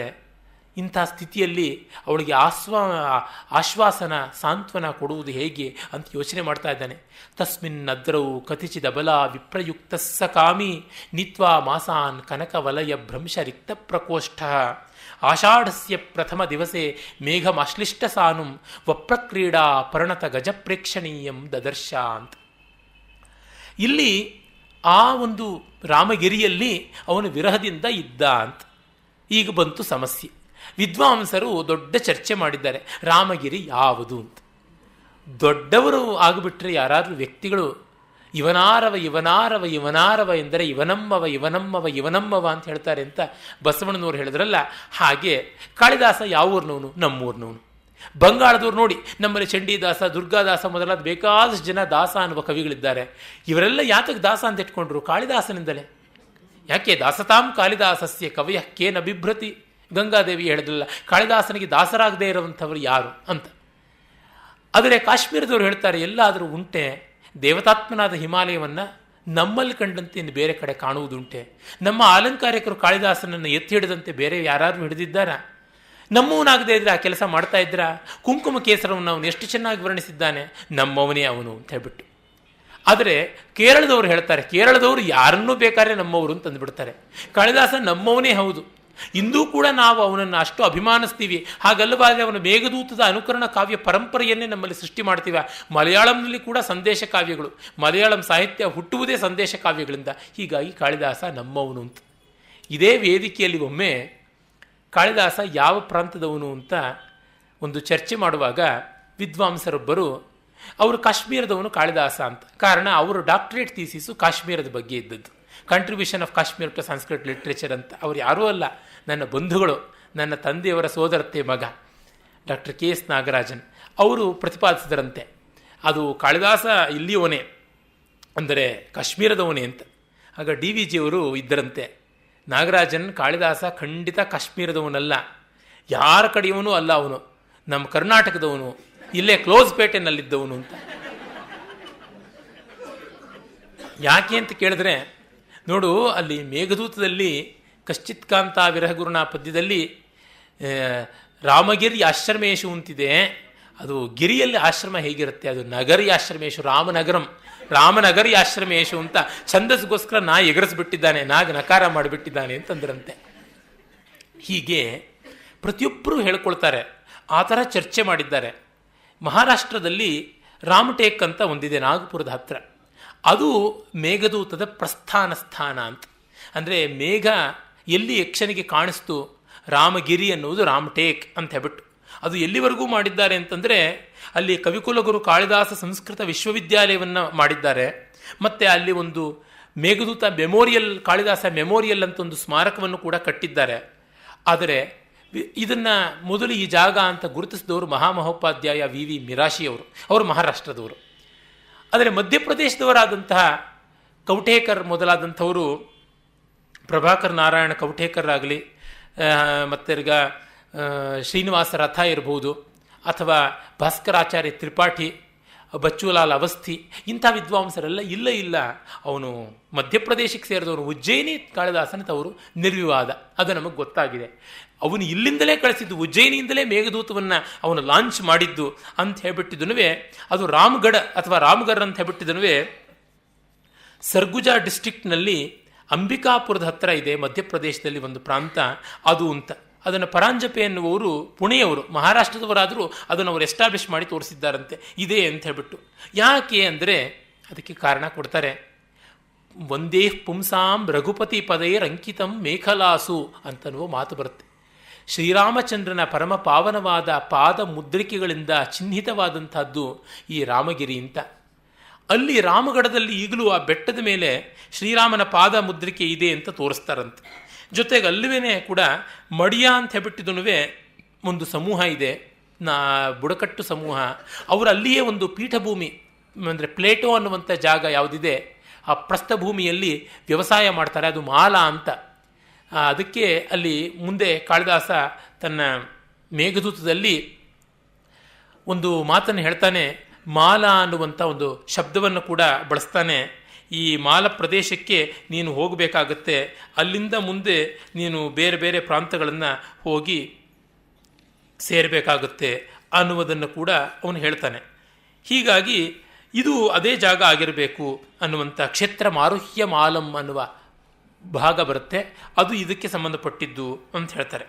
ಅದಲ್ಲದೆ ಈ ನರ್ಮದಾ ನದಿ ಅಮರಕಂಟಕ ಅಂತ ಯಾವುದಿದೆ ಆ ಜಾಗದಿಂದ ಅದು ಉಗಮವಾಗಿ ಹರಿಯುತ್ತೆ. ಇದು ಲೋಕಪ್ರಸಿದ್ಧವಾದದ್ದು, ವಿಂಧ್ಯ ಪರ್ವತ ಶ್ರೇಣಿಗಳಲ್ಲಿ ಒಂದಾದ ಅಮರಕಂಟಕ ಅಂತ.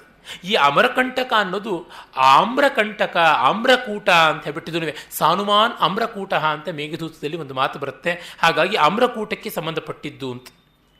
ಹೀಗೆಲ್ಲ ಆಗಿಬಿಟ್ಟು ಅದೇ ಜಾಗ ಆಗಿರಬೇಕು ಅಂತನ್ನುವಂಥ ಚರ್ಚೆಯನ್ನು ಮಾಡ್ತಾರೆ. ಈ ತರಹ ಇನ್ನು ಕೆಲವರು ಒರಿಸ್ಸಾದ ಕೋರಾಪಾಟ್ ಅಂತ ಒಂದು ಜಾಗ ಇದೆ, ಅದು ನಿಜವಾಗಿ ಮೇಘದೂತದ ಲಾಂಚಿಂಗ್ ಪ್ಲೇಸ್ ಅಂತ. ಒಟ್ಟಿನಲ್ಲಿ ಮಧ್ಯಪ್ರದೇಶದ ಅಮರಕಂಟಕ ಅಥವಾ ಆಮ್ರಕೂಟದ ಹತ್ತಿರದ ರಾಮಗಿರಿ ಯಾವುದಿದೆ, ರಾಮಗಢ, ಅದು ಅಂತ ಹೇಳಬಹುದು ಅಂತ ನನಗೂ ತೋರುತ್ತೆ. ಕಾರಣ ಅಲ್ಲಿ ಸಸ್ಯ ಶ್ಯಾಮಲವಾದ ಪ್ರದೇಶ ಅಂತ ನೋಡಿದವ್ರು ಕೇಳಿದ್ದೀನಿ. ನಾನು ರಾಮಟೇಕ್ನೂ ನೋಡಿಲ್ಲ, ರಾಮಗಢವನ್ನೂ ನೋಡಿಲ್ಲ. ಅರೆ ರಾಮಟೇಕ್ ಅನ್ನೋ ಜಾಗದಲ್ಲಿ ಒಂದು ಹುಲ್ಲು ಕಡ್ಡಿಯೂ ಬೆಳೆಯೋದಿಲ್ಲ, ಬಟಾ ಬಯಲಾಗಿದೆ, ಒಂದು ದಿಣ್ಣೆ ದಿಬ್ಬ ಮಾತ್ರ ಇದೆ. ಕಾಳಿದಾಸ ಅಲ್ಲಿ ಬೇಕಾದಷ್ಟು ಮರ ಗಿಡ ವನ್ಯ ಸಂಪತ್ತಿಯನ್ನೆಲ್ಲ ಹೇಳ್ತಾನೆ ಅಂತನ್ನುವಂಥದ್ದು ವಿದ್ವಾಂಸರ ಅಭಿಪ್ರಾಯ. ಅಂದರೆ ಮೇಘದೂತವನ್ನು ಎಷ್ಟು ಎಳೆಯಾಗಿ ಹಿಂಡಿ ಹಿಸುಕಿ ನೋಡಿ ಪರಿಶೀಲನೆ ಮಾಡಿದ್ದಾರೆ ಅನ್ನುವುದು ನಮಗಿದರಿಂದ ಗೊತ್ತಾಗುತ್ತೆ. ಆ ಬೆಟ್ಟದಲ್ಲಿ, ಅದ್ರಿ ಬೆಟ್ಟದಲ್ಲಿ ಹೇಗೋ ಕಷ್ಟಪಟ್ಟುಕೊಂಡು ಅವನು 8 ತಿಂಗಳು ಕಳೆದಿದ್ದಂತೆ.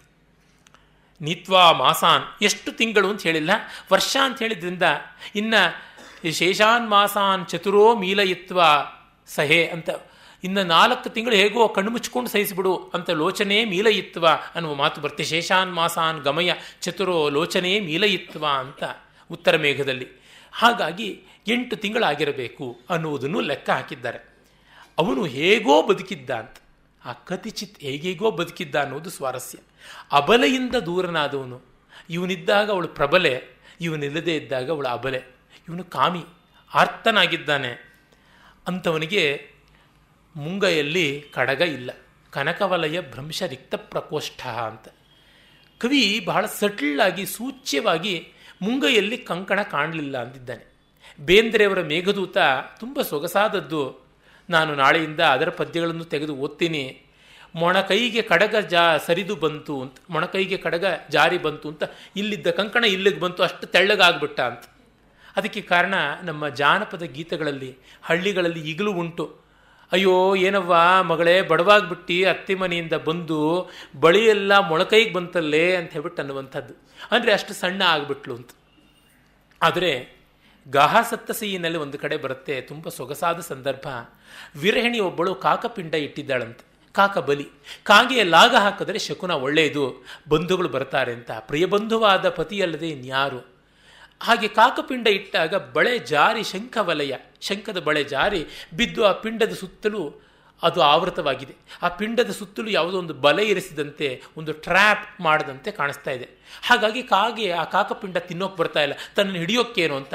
ಕಾಕಪಿಂಡ ತಿನ್ನಲ್ವಾದ್ದರಿಂದ ಇದು ಅಪಶಕುನ ಅಂತ ಅವಳಿಗೆ ಮಿಡುಕು. ಹೀಗೆ ಅಂತ ಅಂದರೆ ಈ ಗಾಹಾಸತ್ತಸಿ ಕಾಳಿದಾಸನಿಗೆ ತುಂಬ ಪೂರ್ವವರ್ತಿಯಾದಂತಹ ಕಾವ್ಯ, ಕಾಳಿದಾಸನನ್ನು ತುಂಬ ಪ್ರಭಾವಿಸಿದ ಕಾವ್ಯ. ಅಲ್ಲಿ ಬಳೆ ಮುಂದೆ ಜಾರಿ ಬರೋದಿದೆ. ನಮ್ಮ ಲೋಕಾನುಭವದಲ್ಲಿ, ನಮ್ಮ ಗ್ರಾಮ ಜೀವನದಲ್ಲಿ ಬಳೆ ಹಿಂದೆ ಜಾರಿ ಬರೋದಿದೆ. ಕಾಳಿದಾಸ ಮಧ್ಯಮಾರ್ಗದ ರಸಚಕ್ರಿ. ಹಾಗೆ ಜಾರತೋ ಹೀಗೆ ಜಾರತೋ ಎರಡೂ ಹೇಳೋದಿಲ್ಲ. ಕಾಣಲಿಲ್ಲ ಅಂತಷ್ಟೇ ಹೇಳ್ತಾನೆ. ಕನಕವಲಯ ಭ್ರಂಶ ರಿಕ್ತ ಪ್ರಕೋಷ್ಠ ಅಂತ. ಅಂಗೈ ತೋರಿಸಿ ಅವಲಕ್ಷಣ ಅನಿಸಿಕೊಂಡ್ರು ಅಂತ, ಮುಂಗೈ ತೋರಿಸಿ ಬೋಳು ಅಂತ ಅನಿಸಿಕೊಂಡ್ರು ಅಂತ ಆಗಿಬಿಟ್ಟಿದೆ. ಅದು ಇಲ್ಲದಂತೆ ಆಯಿತು ಅಂತ. ಮತ್ತೆ ಇನ್ನೊಂದು, ಆ ಕಂಕಣ ಅವೆಲ್ಲ ಇದ್ದರೆ ತಿರುಗಿಸ್ಕೊಂಡು ಜಗಳ ಆಡುವಂಥದ್ದು ಉಂಟು. ಬಳೆಯೂ ಇಲ್ಲ, ಕಂಕಣವೂ ಇಲ್ಲ, ಜಗಳವೂ ಇಲ್ಲ, ಜಗಳ ಆಡೋದಕ್ಕೆ ಮನದನ್ನೆಯೂ ಇಲ್ಲ, ಅಂಥ ಪರಿಸ್ಥಿತಿ ಬಂದಿದೆ. ಆಗ ಆಷಾಢದ ಮೊದಲ ದಿವಸ ಬಂದಿದೆ. ಇಲ್ಲಿ ಮತ್ತೆ ವಿದ್ವಾಂಸರು ಚರ್ಚೆ ಮಾಡಿದ್ದಾರೆ.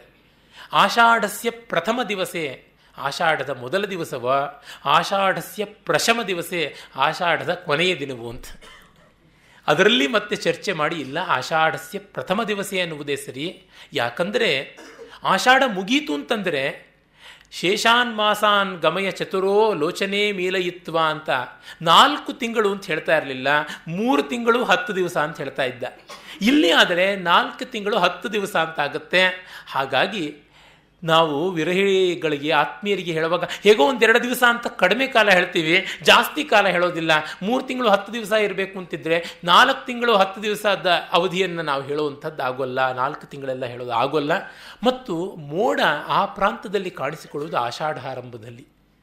ಆಷಾಢ ಆಗುವ ಹೊತ್ತಿಗೆ ಜ್ಯೇಷ್ಠದ ಕೊನೆಗೆ ಕೇರಳದಲ್ಲಿ ಮೋಡ ಕಾಣಿಸಿಕೊಳ್ಳುತ್ತೆ. ಆಷಾಢದ ಮೊದಲಿಗೆ ಈ ಮಧ್ಯ ಭಾರತದಲ್ಲಿ ಮೋಡ ಕಾಣಿಸ್ಕೊಳ್ಳುತ್ತೆ. ಶ್ರಾವಣದ ಹೊತ್ತಿಗೆ ಉತ್ತರ ಭಾರತದಲ್ಲಿ ಮೋಡ ಕಾಣಿಸಿಕೊಳ್ಳುತ್ತೆ. ಹೀಗಾಗಿ ವೇದಭೂಮಿ ಅಂತ ಆದಂಥ ಬ್ರಹ್ಮಾವರ್ತ ಯಾವುದಿದೆ, ಸರಸ್ವತಿ ದೃಶದ್ವತಿ ನದಿಗಳ ಮಧ್ಯದ ಭೂಮಿ, ಈ ಹೊತ್ತಿನ ಹರಿಯಾಣ ಕುರುಕ್ಷೇತ್ರ, ಅಲ್ಲಿಗೆ ಶ್ರಾವಣದ ಹೊತ್ತಿಗೆ. ಇಲ್ಲಿ ಜ್ಯೇಷ್ಠ, ಇಲ್ಲಿ ಆಷಾಢ, ಅಲ್ಲಿಗೆ ಶ್ರಾವಣ ಅಂತ ಹೀಗೆ ಮಳೆಗಾಲದ ಆರಂಭ ಉಂಟು. ಅದರಿಂದಲೇ ವೇದಾದಿಗಳಲ್ಲಿ ಎಲ್ಲ ಬರುವ ಋತುಮಾನದ ಲೆಕ್ಕಕ್ಕೂ ನಮಗೂ ದಕ್ಷಿಣ ಭಾರತಕ್ಕೂ ಸ್ವಲ್ಪ ವ್ಯತ್ಯಾಸ ಇದೆ ಅಂತಲೂ ಹೇಳ್ತಾರೆ. ಕಾಳಿದಾಸ ಇವನ್ನೆಲ್ಲ ಚೆನ್ನಾಗಿ ಗಮನಿಸಿಕೊಂಡಂಥವನು, ಹಾಗೆ ಅವನ ಆ ವ್ಯವಸ್ಥೆಯನ್ನು ತೋರಿಸ್ತಾನೆ ಅಂತ. ಇಲ್ಲಿ ಒಂದು ಮಾತು ನೆನಪಿಗೆ ಬರುತ್ತೆ. ಎನ್ ಮೂರ್ತಿರಾಯರು ತಮ್ಮ ಅಪರವಯಸ್ಕರ ಅಮೆರಿಕಾ ಯಾತ್ರೆ ಅಂತ ತುಂಬ ಸೊಗಸಾದ ಒಂದು ಪ್ರವಾಸ ಕಥನ. ನಾನು ಕಂಡಂತೆ ಅಮೆರಿಕಾ ಪ್ರವಾಸ ಕಥನಗಳ ಪೈಕಿ ಅತ್ಯುತ್ತಮವಾದ 4ರಲ್ಲಿ ಅದು ಒಂದು. ಅಲ್ಲಿ ಅವರು ಈ ಆಷಾಢಸ್ಯ ಪ್ರಥಮ ದಿವಸೇ ಅನ್ನುವುದರ ಉಲ್ಲೇಖ ಮಾಡ್ತಾರೆ. ಅವರು ಅಮೆರಿಕಾಗೆ ಹೋಗಿದ್ದಾರೆ. ಅವರ ಮಗ ರಾಮು ಅಂತ, ಆತ ಡಯಾನಾ ಅಂತ ಒಬ್ಬ ಇಂಗ್ಲೆಂಡಿನ ಹುಡುಗಿಯನ್ನು ಮದುವೆ ಮಾಡಿಕೊಂಡಿದ್ದಾನೆ. ಅವರಿಗೆ ಅದರ ಬಗ್ಗೆ ಏನು ವಿರೋಧ ಇಲ್ಲ. ಆದರೆ ಅವರು ತಮ್ಮ ಮಕ್ಕಳಿಗೆ ತಮಗೆ ಭಾವಸಾಮ್ಯ ಅಷ್ಟಾಗಿ ಇಲ್ಲ ಅಂತ ಅಂದುಕೊಳ್ತಾರೆ. ತಮ್ಮ ಸ್ನೇಹಿತರ ಜೊತೆಗೆ ಇದ್ದಂಥ ಸಂತೋಷ ಮಕ್ಕಳ ಜೊತೆಗಿರೋಲ್ಲ. ಅದು ಹಾಗೆ ತಾನೇ. ಸಮಾನಾನಿ ವ್ಯತೀತಾನಿ ನವಾನಿ ನ ಸಮಾನಿಮೆ ಆತ್ಮಾನ ಮನುಷ್ಯೋಚಾಮಿ ಸಾರ್ಥ ಭ್ರಷ್ಟ ಇವಾಧ್ವಗ ಅಂತ. ನಮ್ಮ ಜೊತೆಯವರೆಲ್ಲ ಹೊರಟೋಗ್ಬಿಟ್ರು. ಮುಂದೆ ಬರೋರು ನಮ್ಮ ಮೈಂಡ್ ಟ್ಯೂನ್ಗೆ ಸೆಟ್ ಆಗುವಂಥವರಲ್ಲ. ಹೀಗಾಗಿ ಜೊತೆಗಾರನ್ನ ಕಳ್ಕೊಂಡು ಒಂಟಿಯಾಗಿರುವ ಪಾಂಥನ ಹಾಗೆ ಕಾರವಾನ್ನಲ್ಲಿ ನಮ್ಮ ಗುಂಪಿನ ಕಾರವಾನೆಲ್ಲ ಹೊರಟೋಗಿ ಎಲ್ಲ ಸ್ಟ್ರೇಂಜರ್ಸ್ ಜೊತೆ ಇರುವಂಥ ಸ್ಥಿತಿ ಬಂತಲ್ಲ ಅನ್ನುವಂತೆ ಒಂದು ಮಾತುಂಟು. ಅವರು ಹಾಗೆ ನನಗೆ ಸ್ನೇಹ ಸೌಭಾಗ್ಯ ತುಂಬ ಇತ್ತು, ಆದರೆ ಗೆಳೆಯರೆಲ್ಲ ಹೋಗ್ತಾ ಕಾಲ ತೀರ್ಕೊಂಡು ಬಿಟ್ರಲ್ಲ. ಸಮಾನ ಸ್ವರ್ಯಾತ ಸಪತಿ ಸುಹೃದೋ ಜೀವಿತ ಸಮಾಹ. ಭರ್ತೃರು ಹೇಳ್ತಾನೆ, ಹೃದಯ ನಿರ್ವಿಶೇಷರಾದ ಸಮಾನರೆಲ್ಲ ಹೊರಟೋಗ್ಬಿಟ್ರು ಅಂತ. ಒಂದು ನೆನಪಿಗೆ ಬರುತ್ತೆ, ಒಮ್ಮೆ ನಮ್ಮ ಡಾಕ್ಟರ್ ಎಚ್ ಕೆ ರಂಗನಾಥ್ ಅವರು ಒಬ್ಬ ಕಲಾವಿದನನ್ನು ವಿದೇಶಕ್ಕೆ ಕಳಿಸಿಕೊಟ್ರು. ಆತ ಬಂದ ಮೇಲೆ ಒಂದು ನೃತ್ಯ ಪ್ರದರ್ಶನ ಇತ್ತು ಭಾರತೀಯ ವಿದ್ಯಾಭವನದಲ್ಲಿ. ರಂಗನಾಥ್ ಅವರಿಗೆ ಆತ ಕೃತಜ್ಞತೆ ಹೇಳ್ಕೊಳ್ತಾ ಲಾಂಗ್ ಲಿವ್ ರಂಗನಾಥ್ ಅಂದಾಗ, what about others I say ಅಂತಂದ್ರು ಅವರು. ಯಾಕೆ ಸರ್ ಅಂತಂದರೆ, ಇವರೆಲ್ಲ ನನ್ನ ಪ್ರೀತಿ ಪಾತ್ರ ಇಲ್ಲದೆ ನಾನಿರೋದಕ್ಕಿಂತ ದೊಡ್ಡ ದುಃಖ ಇನ್ಯಾವುದಿದೆ ಅಂತಂದರು. ಅದು ಸತ್ಯ ಅಲ್ಲವೇ? ದೀರ್ಘಾಯುಷ್ಯದ ಒಂದು ಸಂಕಟ ಏನೆಂದರೆ ಆತ್ಮೀಯರು ನಮ್ಮ ಕಣ್ಣೆದರೇ ಇಲ್ಲವಾಗುವಂಥದ್ದು. ಅದರಿಂದ ಈ ಮೂರ್ತಿರಾಯರ ಚಿಂತನೆ ಬರುತ್ತೆ. ನನ್ನ ಸ್ನೇಹಿತರೆಲ್ಲ ಹೊರಟೋಗ್ಬಿಟ್ರು. ತೀನಂ ಶ್ರೀಕಂಠಯ್ಯನವರು ಅಳತೆ ಕೊಟ್ಟು ಮಾಡಿಸಿದ ರಸಿಕರು, ಆರ್ಡರ್ ಕೊಟ್ಟು ಮಾಡಿಸಿದಂತಹ ರಸಜ್ಞ ಸಹೃದಯ ಶಿರೋಮಣಿ ವಿದ್ವಾಂಸರು ಅಂಥವರೆಲ್ಲ ಹೊರಟೋದ್ರು. ಏನು ಅದೆಲ್ಲ ತಾಹ್ ಕಥಾಹ ಅದೆಲ್ಲ ಹೊರಟೋಗ್ಬಿಡ್ತು. ಕಾಲಾಯ ತಸ್ಮೈ ನಮಃ. ಈಗ ಉಳಿದಿರುವುದು ಅಲ್ಲೋ ಇಲ್ಲೋ ಕಾಂತಿಮತ್ ಖಂಡಮೇಕಂ. ಮತ್ತೆ ಮೇಘದೂತದ್ದೇ ಮಾತನ್ನು ಹೇಳ್ತಾರೆ. ಶೇಷೈ ಪುಣ್ಯೇ ಹೃತಮಿವ ದಿವಃ ಕಾಂತಿಮತ್ ಖಂಡಮೇಕಂ ಅಂತ ಉಜ್ಜಯಿನಿ ವರ್ಣನೆಯಲ್ಲಿ ಬರುತ್ತೆ. ಸ್ವರ್ಗದಿಂದ ಭೂಮಿಗೆ ಬೀಳಬೇಕು ಅಂತ ತೀರ್ಮಾನ ಆದಾಗ ಸ್ವರ್ಗದಲ್ಲಿರುವ ಪುಣ್ಯಾತ್ಮರೆಲ್ಲ ನಾವಿನ್ನೂ ಒಂಚೂರು ಪುಣ್ಯ ಇರುವಾಗಲೇ ಭೂಮಿಗೆ ಬಿದ್ದುಬಿಡ್ತೀವಪ್ಪ ಅಂತ ಆ ಪುಣ್ಯವನ್ನು ಸ್ವರ್ಗದ ಒಂದು ಒಳ್ಳೆ ಬ್ಯೂಟಿಫುಲ್ ಎಕ್ಸ್ಟೆನ್ಷನನ್ನು ಕೊಂಡುಕೊಳ್ಳೋದಕ್ಕೆ ಬಳಸಿ ಅದನ್ನು ಕತ್ತರಿಸಿಕೊಂಡು ತಮ್ಮ ಜೊತೆಗೆ ಇಟ್ಕೊಂಡು ಭೂಮಿಗೆ ದಡಕ್ಕಂತ ಬಂದು ಬಿದ್ದರಂತೆ. ಅಂಥ ಕಾಂತಿಮತ್ ಖಂಡಮೇಕಂ ಉಜ್ಜಯಿನಿ ನಗರ ಅಂತ. ಅದು ಕಾಳಿದಾಸ ಹೇಳುವಂಥ ಮಾತು. ಅದು ಅಲ್ಲಿಗೆ ಹೋಗಿ ನೀನು ನೋಡಬೇಕು, ಮಹಾಕಾಲನ ದರ್ಶನ ಮಾಡಬೇಕು, ಬಳಸೋ ದಾರಿಯಾದರೂ ಪರವಾಗಿಲ್ಲ ಅಂತ. ಆ ಥರ ಆಯ್ತಲ್ಲ ಅಂತ ಅಂದುಕೊಳ್ತಾ ಇದ್ದಾಗ ಅವ್ರು ಹೇಳ್ತಾರೆ, ಒಂದು ಮಾತು ಸಾಕು, ಒಂದು ಉದ್ಧರಣ ಸಾಕು, ಒಂದು ಸಂಗೀತದ ನಾದ ಸಾಕು, ಒಂದು ಚಿತ್ರದ ರೇಖೆ ಸಾಕು ನಮ್ಮನ್ನು ಭಾವಕೋಶಕ್ಕೆ ಎತ್ಕೊಂಡು ಹೋಗೋಕ್ಕೆ ಅಂತ. ಅವರು ತಮ್ಮ ಹಿರಿಯ ಮಗ ಸುಬ್ಬರಾಯರ ಜೊತೆ ಭೋಪಾಲಲ್ಲಿ ವಾಸ ಮಾಡ್ತಾ ಇದ್ರಂತೆ. ಆಗ ಒಂದು ಮಧ್ಯಾಹ್ನ ಮೊಮ್ಮಗಳನ್ನು ಆಟ ಆಡಿಸ್ತಾ ಇದ್ದಾಗ ತೀನಂ ಶ್ರೀಕಂಠಯ್ಯನವರಿಂದ ಒಂದು ಪತ್ರ ಬಂತಂತೆ. ಆ ಪತ್ರ ಬಂದು ಕೆಲವೇ ದಿವಸಗಳಿಗೆ ತೀನಂ ಶ್ರೀಯವರೇ ತೀರಿಕೊಂಡ್ರು. ಆ ಪತ್ರದಲ್ಲಿ ಅವರು ಡೇಟನ್ನು ಬರೆಯದೆ, ಅಂದರೆ ದಿನಾಂಕವನ್ನು ಬರೆಯದೆ, ಅಲ್ಲಿ ಇರ್ತಲ್ಲ ಬಲ ಮೂಲೆಯಲ್ಲಿ ದಿನಾಂಕ ಬರೆಯೋದು, ಆ ಜಾಗದಲ್ಲಿ ಆಷಾಢಸ್ಯ ಪ್ರಥಮ ದಿವಸೇ ಅಂತ ಬರೆದಿದ್ರಂತೆ. ಆಷಾಢ ಪ್ರತಿಪತ್ತಿನ ದಿವಸ ಪತ್ರ ಬರಿತಾ ಇದ್ದೀನಿ ಅಂತ. ಇಂಥ ರಸಜ್ಞರವರು. ಅದನ್ನು ನೋಡಿದ ತಕ್ಷಣ ಮೂರ್ತಿರಾಯರಿಗೆ ತಾವೆಲ್ಲ ಒಟ್ಟು ಸೇರಿ ಮೇಘದೂತ ಓದಿದ್ದು, ಆ ಮೇಘದೂತದ ಲೋಕ ಎಲ್ಲ ಹಾಗೆ ಸಿನಿಮಾ ರೀಲ್ ಬಿಟ್ಟುಕೊಂಡು ಬರುವಂತೆ ಆಗಿಬಿಡ್ತು ಅಂತ. ಇಂಥದ್ದು ಆಷಾಢಸ್ಯ ಪ್ರಥಮ ದಿವಸ. ನಾನು ಈಗಲೂ ಆಷಾಢ ಪ್ರಥಮ ದಿವಸ ನಾನು ಯಾರಾದರೂ ಸ್ನೇಹಿತರಿಗೆ ಫೋನ್ ಮಾಡಿ ವಿಚಾರಿಸ್ತೀನಿ, ಇವತ್ತಿನ ದಿವಸ ಏನು ಗೊತ್ತೇ ಅಂತ. ನಮ್ಮ ಸುಧೀರ್ನಿಗೋ ಶಂಕರನಿಗೋ ಕೇಳ್ತೀನಿ, ಇವತ್ತು ಯಾವುದು ಗೊತ್ತಾಯ್ತಾ ಅಂತ ಹೇಳ್ಬಿಟ್ಟು, ಗೊತ್ತಾಯ್ತು, ಆಷಾಢದ ಪ್ರಥಮ ದಿವಸ ಅಲ್ಲವಾ ಅಂತ. ಅಂದರೆ ಕಾಳಿದಾಸ ತನ್ನ 7 ಕಾವ್ಯಗಳಲ್ಲಿ ಕೊಟ್ಟಿರುವುದು 2 ಡೇಟ್ಸ್, ತಿಥಿಗಳನ್ನು. ಒಂದು ಮೇಘದೂತದಲ್ಲಿಯೇ ಬರುವಂಥ, ಇದು 2 ಮೇಘದೂತದಲ್ಲಿ ಬರುತ್ತೆ. ಒಂದು ಆಷಾಢಸ್ಯ ಪ್ರಥಮ ದಿವಸ, ಮತ್ತೊಂದು ಭುಜಗಶಯನ ದುತ್ಥಿತೇ ಶಾರ್ಂಗಪಾಣೋ ಅಂತ ಉತ್ತರ ಮೇಘದಲ್ಲಿ ಕೊಡುವಂಥ ಉತ್ಥಾನ ದ್ವಾದಶಿ. ಉತ್ಥಾನ ದ್ವಾದಶಿಯನ್ನೇ ಕಾಳಿದಾಸ ಜಯಂತಿ ಅಂತ ಮಾಡ್ತಾ ಇದ್ದೀವಿ. ಪ್ರಾಯಶಃ ಆಷಾಢಸ್ಯ ಪ್ರಥಮ ದಿವಸವನ್ನು ಬೇಕಾದರೆ ಕಾಳಿದಾಸನ ಆರಾಧನೆ ಅಂತ ಮಾಡಬಹುದು ಅಂತ ಅನಿಸುತ್ತೆ. ಹೀಗೆ ಆ ಆಷಾಢ ಅನ್ನುವುದು ಅಷ್ಟು ಸೊಗಸು. ಆಷಾಢ ಚಾತುರ್ಮಾಸ್ಯದ ದಿವಸ, ಆಷಾಢ ಪೂರ್ಣಿಮೆ, ವ್ಯಾಸ ಪೂರ್ಣಿಮೆ. ಅಂದೇ ಭಗವಾನ್ ವೇದವ್ಯಾಸರು ಜನ್ಮ ತಾಳಿದ್ದು, ಅಂದೇ ಅವರು ಭಾರತ ಸಂಕಲ್ಪ ಮಾಡಿದ್ದು, ಅಂದೇ ಬುದ್ಧ ಭಗವಂತ ಶಿಷ್ಯರಿಗೆ ಉಪದೇಶ ಮಾಡಿದ್ದು. ಹೀಗೆ ಆಷಾಢ ಮಾಸಕ್ಕೆ ವಿಶೇಷ ಉಂಟು. ನಮ್ಮಲ್ಲಿ ಅದು ಅಮಂಗಳ ಅಂತ ಆಗಿಬಿಟ್ಟಿದೆ. ಆದರೆ ತಮಿಳುನಾಡಲ್ಲಿ ಮಾತ್ರ ಆಡಿ ಅಂತಂದರೆ ತುಂಬ ಪರಮ ಪವಿತ್ರವಾದದ್ದು, ಶ್ರೇಷ್ಠವಾದದ್ದು ಅಂತ ಬಂದಿದೆ. ತಮಿಳುನಾಡಿನ ದೇವಸ್ಥಾನಗಳಲ್ಲೆಲ್ಲ ಆಡಿ ವೀದಿ ಅಂತ ಒಂದು ಬೀದಿ ಇರುತ್ತೆ. ಆ ಬೀದಿಯಲ್ಲಿ ಮೆರವಣಿಗೆ ಆಷಾಢ ಮಾಸದಲ್ಲಿ ಹೋಗುತ್ತೆ. ಅದು ಬಹಳ ಶ್ರೇಷ್ಠವಾದದ್ದು. ಆ ಸಂದರ್ಭದಲ್ಲಿ ಬೀದಿಯಲ್ಲಿ ಓಡಾಡುವ ದೇವರನ್ನು ನೋಡಿದ್ರೆ ನಮಗೆ ಹೆಚ್ಚಿನ ಪುಣ್ಯ ಅಂತ ಉಂಟು. ಮಧುರೆ, ಶ್ರೀರಂಗಂ ಮೊದಲಾದ ದೇವಸ್ಥಾನಗಳಲ್ಲೆಲ್ಲ ಆ ಥರದ ಇಂತಿಂಥ ಉತ್ಸವಗಳು, ಇಂತಿಂಥ ದಿವಸ ಇಂತಿಂಥ ಬೀದಿಗಳಲ್ಲಿ ಓಡಾಡಬೇಕು ಅಂತ ಕೂಡ ನಿಯಮ ಉಂಟು. ಅಂಥ ದಿವಸದಲ್ಲಿ ಮೋಡವನ್ನು ಕಂಡ. ಆ ಮೋಡ ಹೇಗಿತ್ತು ಅಂದರೆ, ಈ ಮಳಲ ರಾಶಿಯ ಜೊತೆಗೆ ಮಣ್ಣಿನ ಗುಡ್ಡೆಯೊಂದಿಗೆ ತಿವಿತದ ಆಟವನ್ನಾಡುವಂಥ ವಪ್ರಕ್ರೀಡಾ ಪರಿಣತ ಗಜ ಪ್ರೇಕ್ಷಣೀಯ ಹಾಗಿರುವ ಆನೆಯ ಹಾಗಿತ್ತು ಅಂತ. ಕಪ್ಪು ಬಣ್ಣದ ಮೋಡ, ಬೆಳ್ಮಿಂಚಿನ ಕೋರೆ, ಮೋಡ ಬೆಟ್ಟವನ್ನೇ ತಳ್ಳಿ ಹಾಕುವಂಥ ದೊಡ್ಡದಾಗಿ ಆನೆಯಂತೆ ಬರ್ತಾ ಇದೆ ಅಂತ. ಗಜದರ್ಶನ ಮಂಗಳಕಾರಿ ಅಂತ ನಮ್ಮಲ್ಲಿ ನಂಬಿಕೆ ಉಂಟು. ಅದರೊಳಗೂ ಇದು ಮಹಾಗಜ.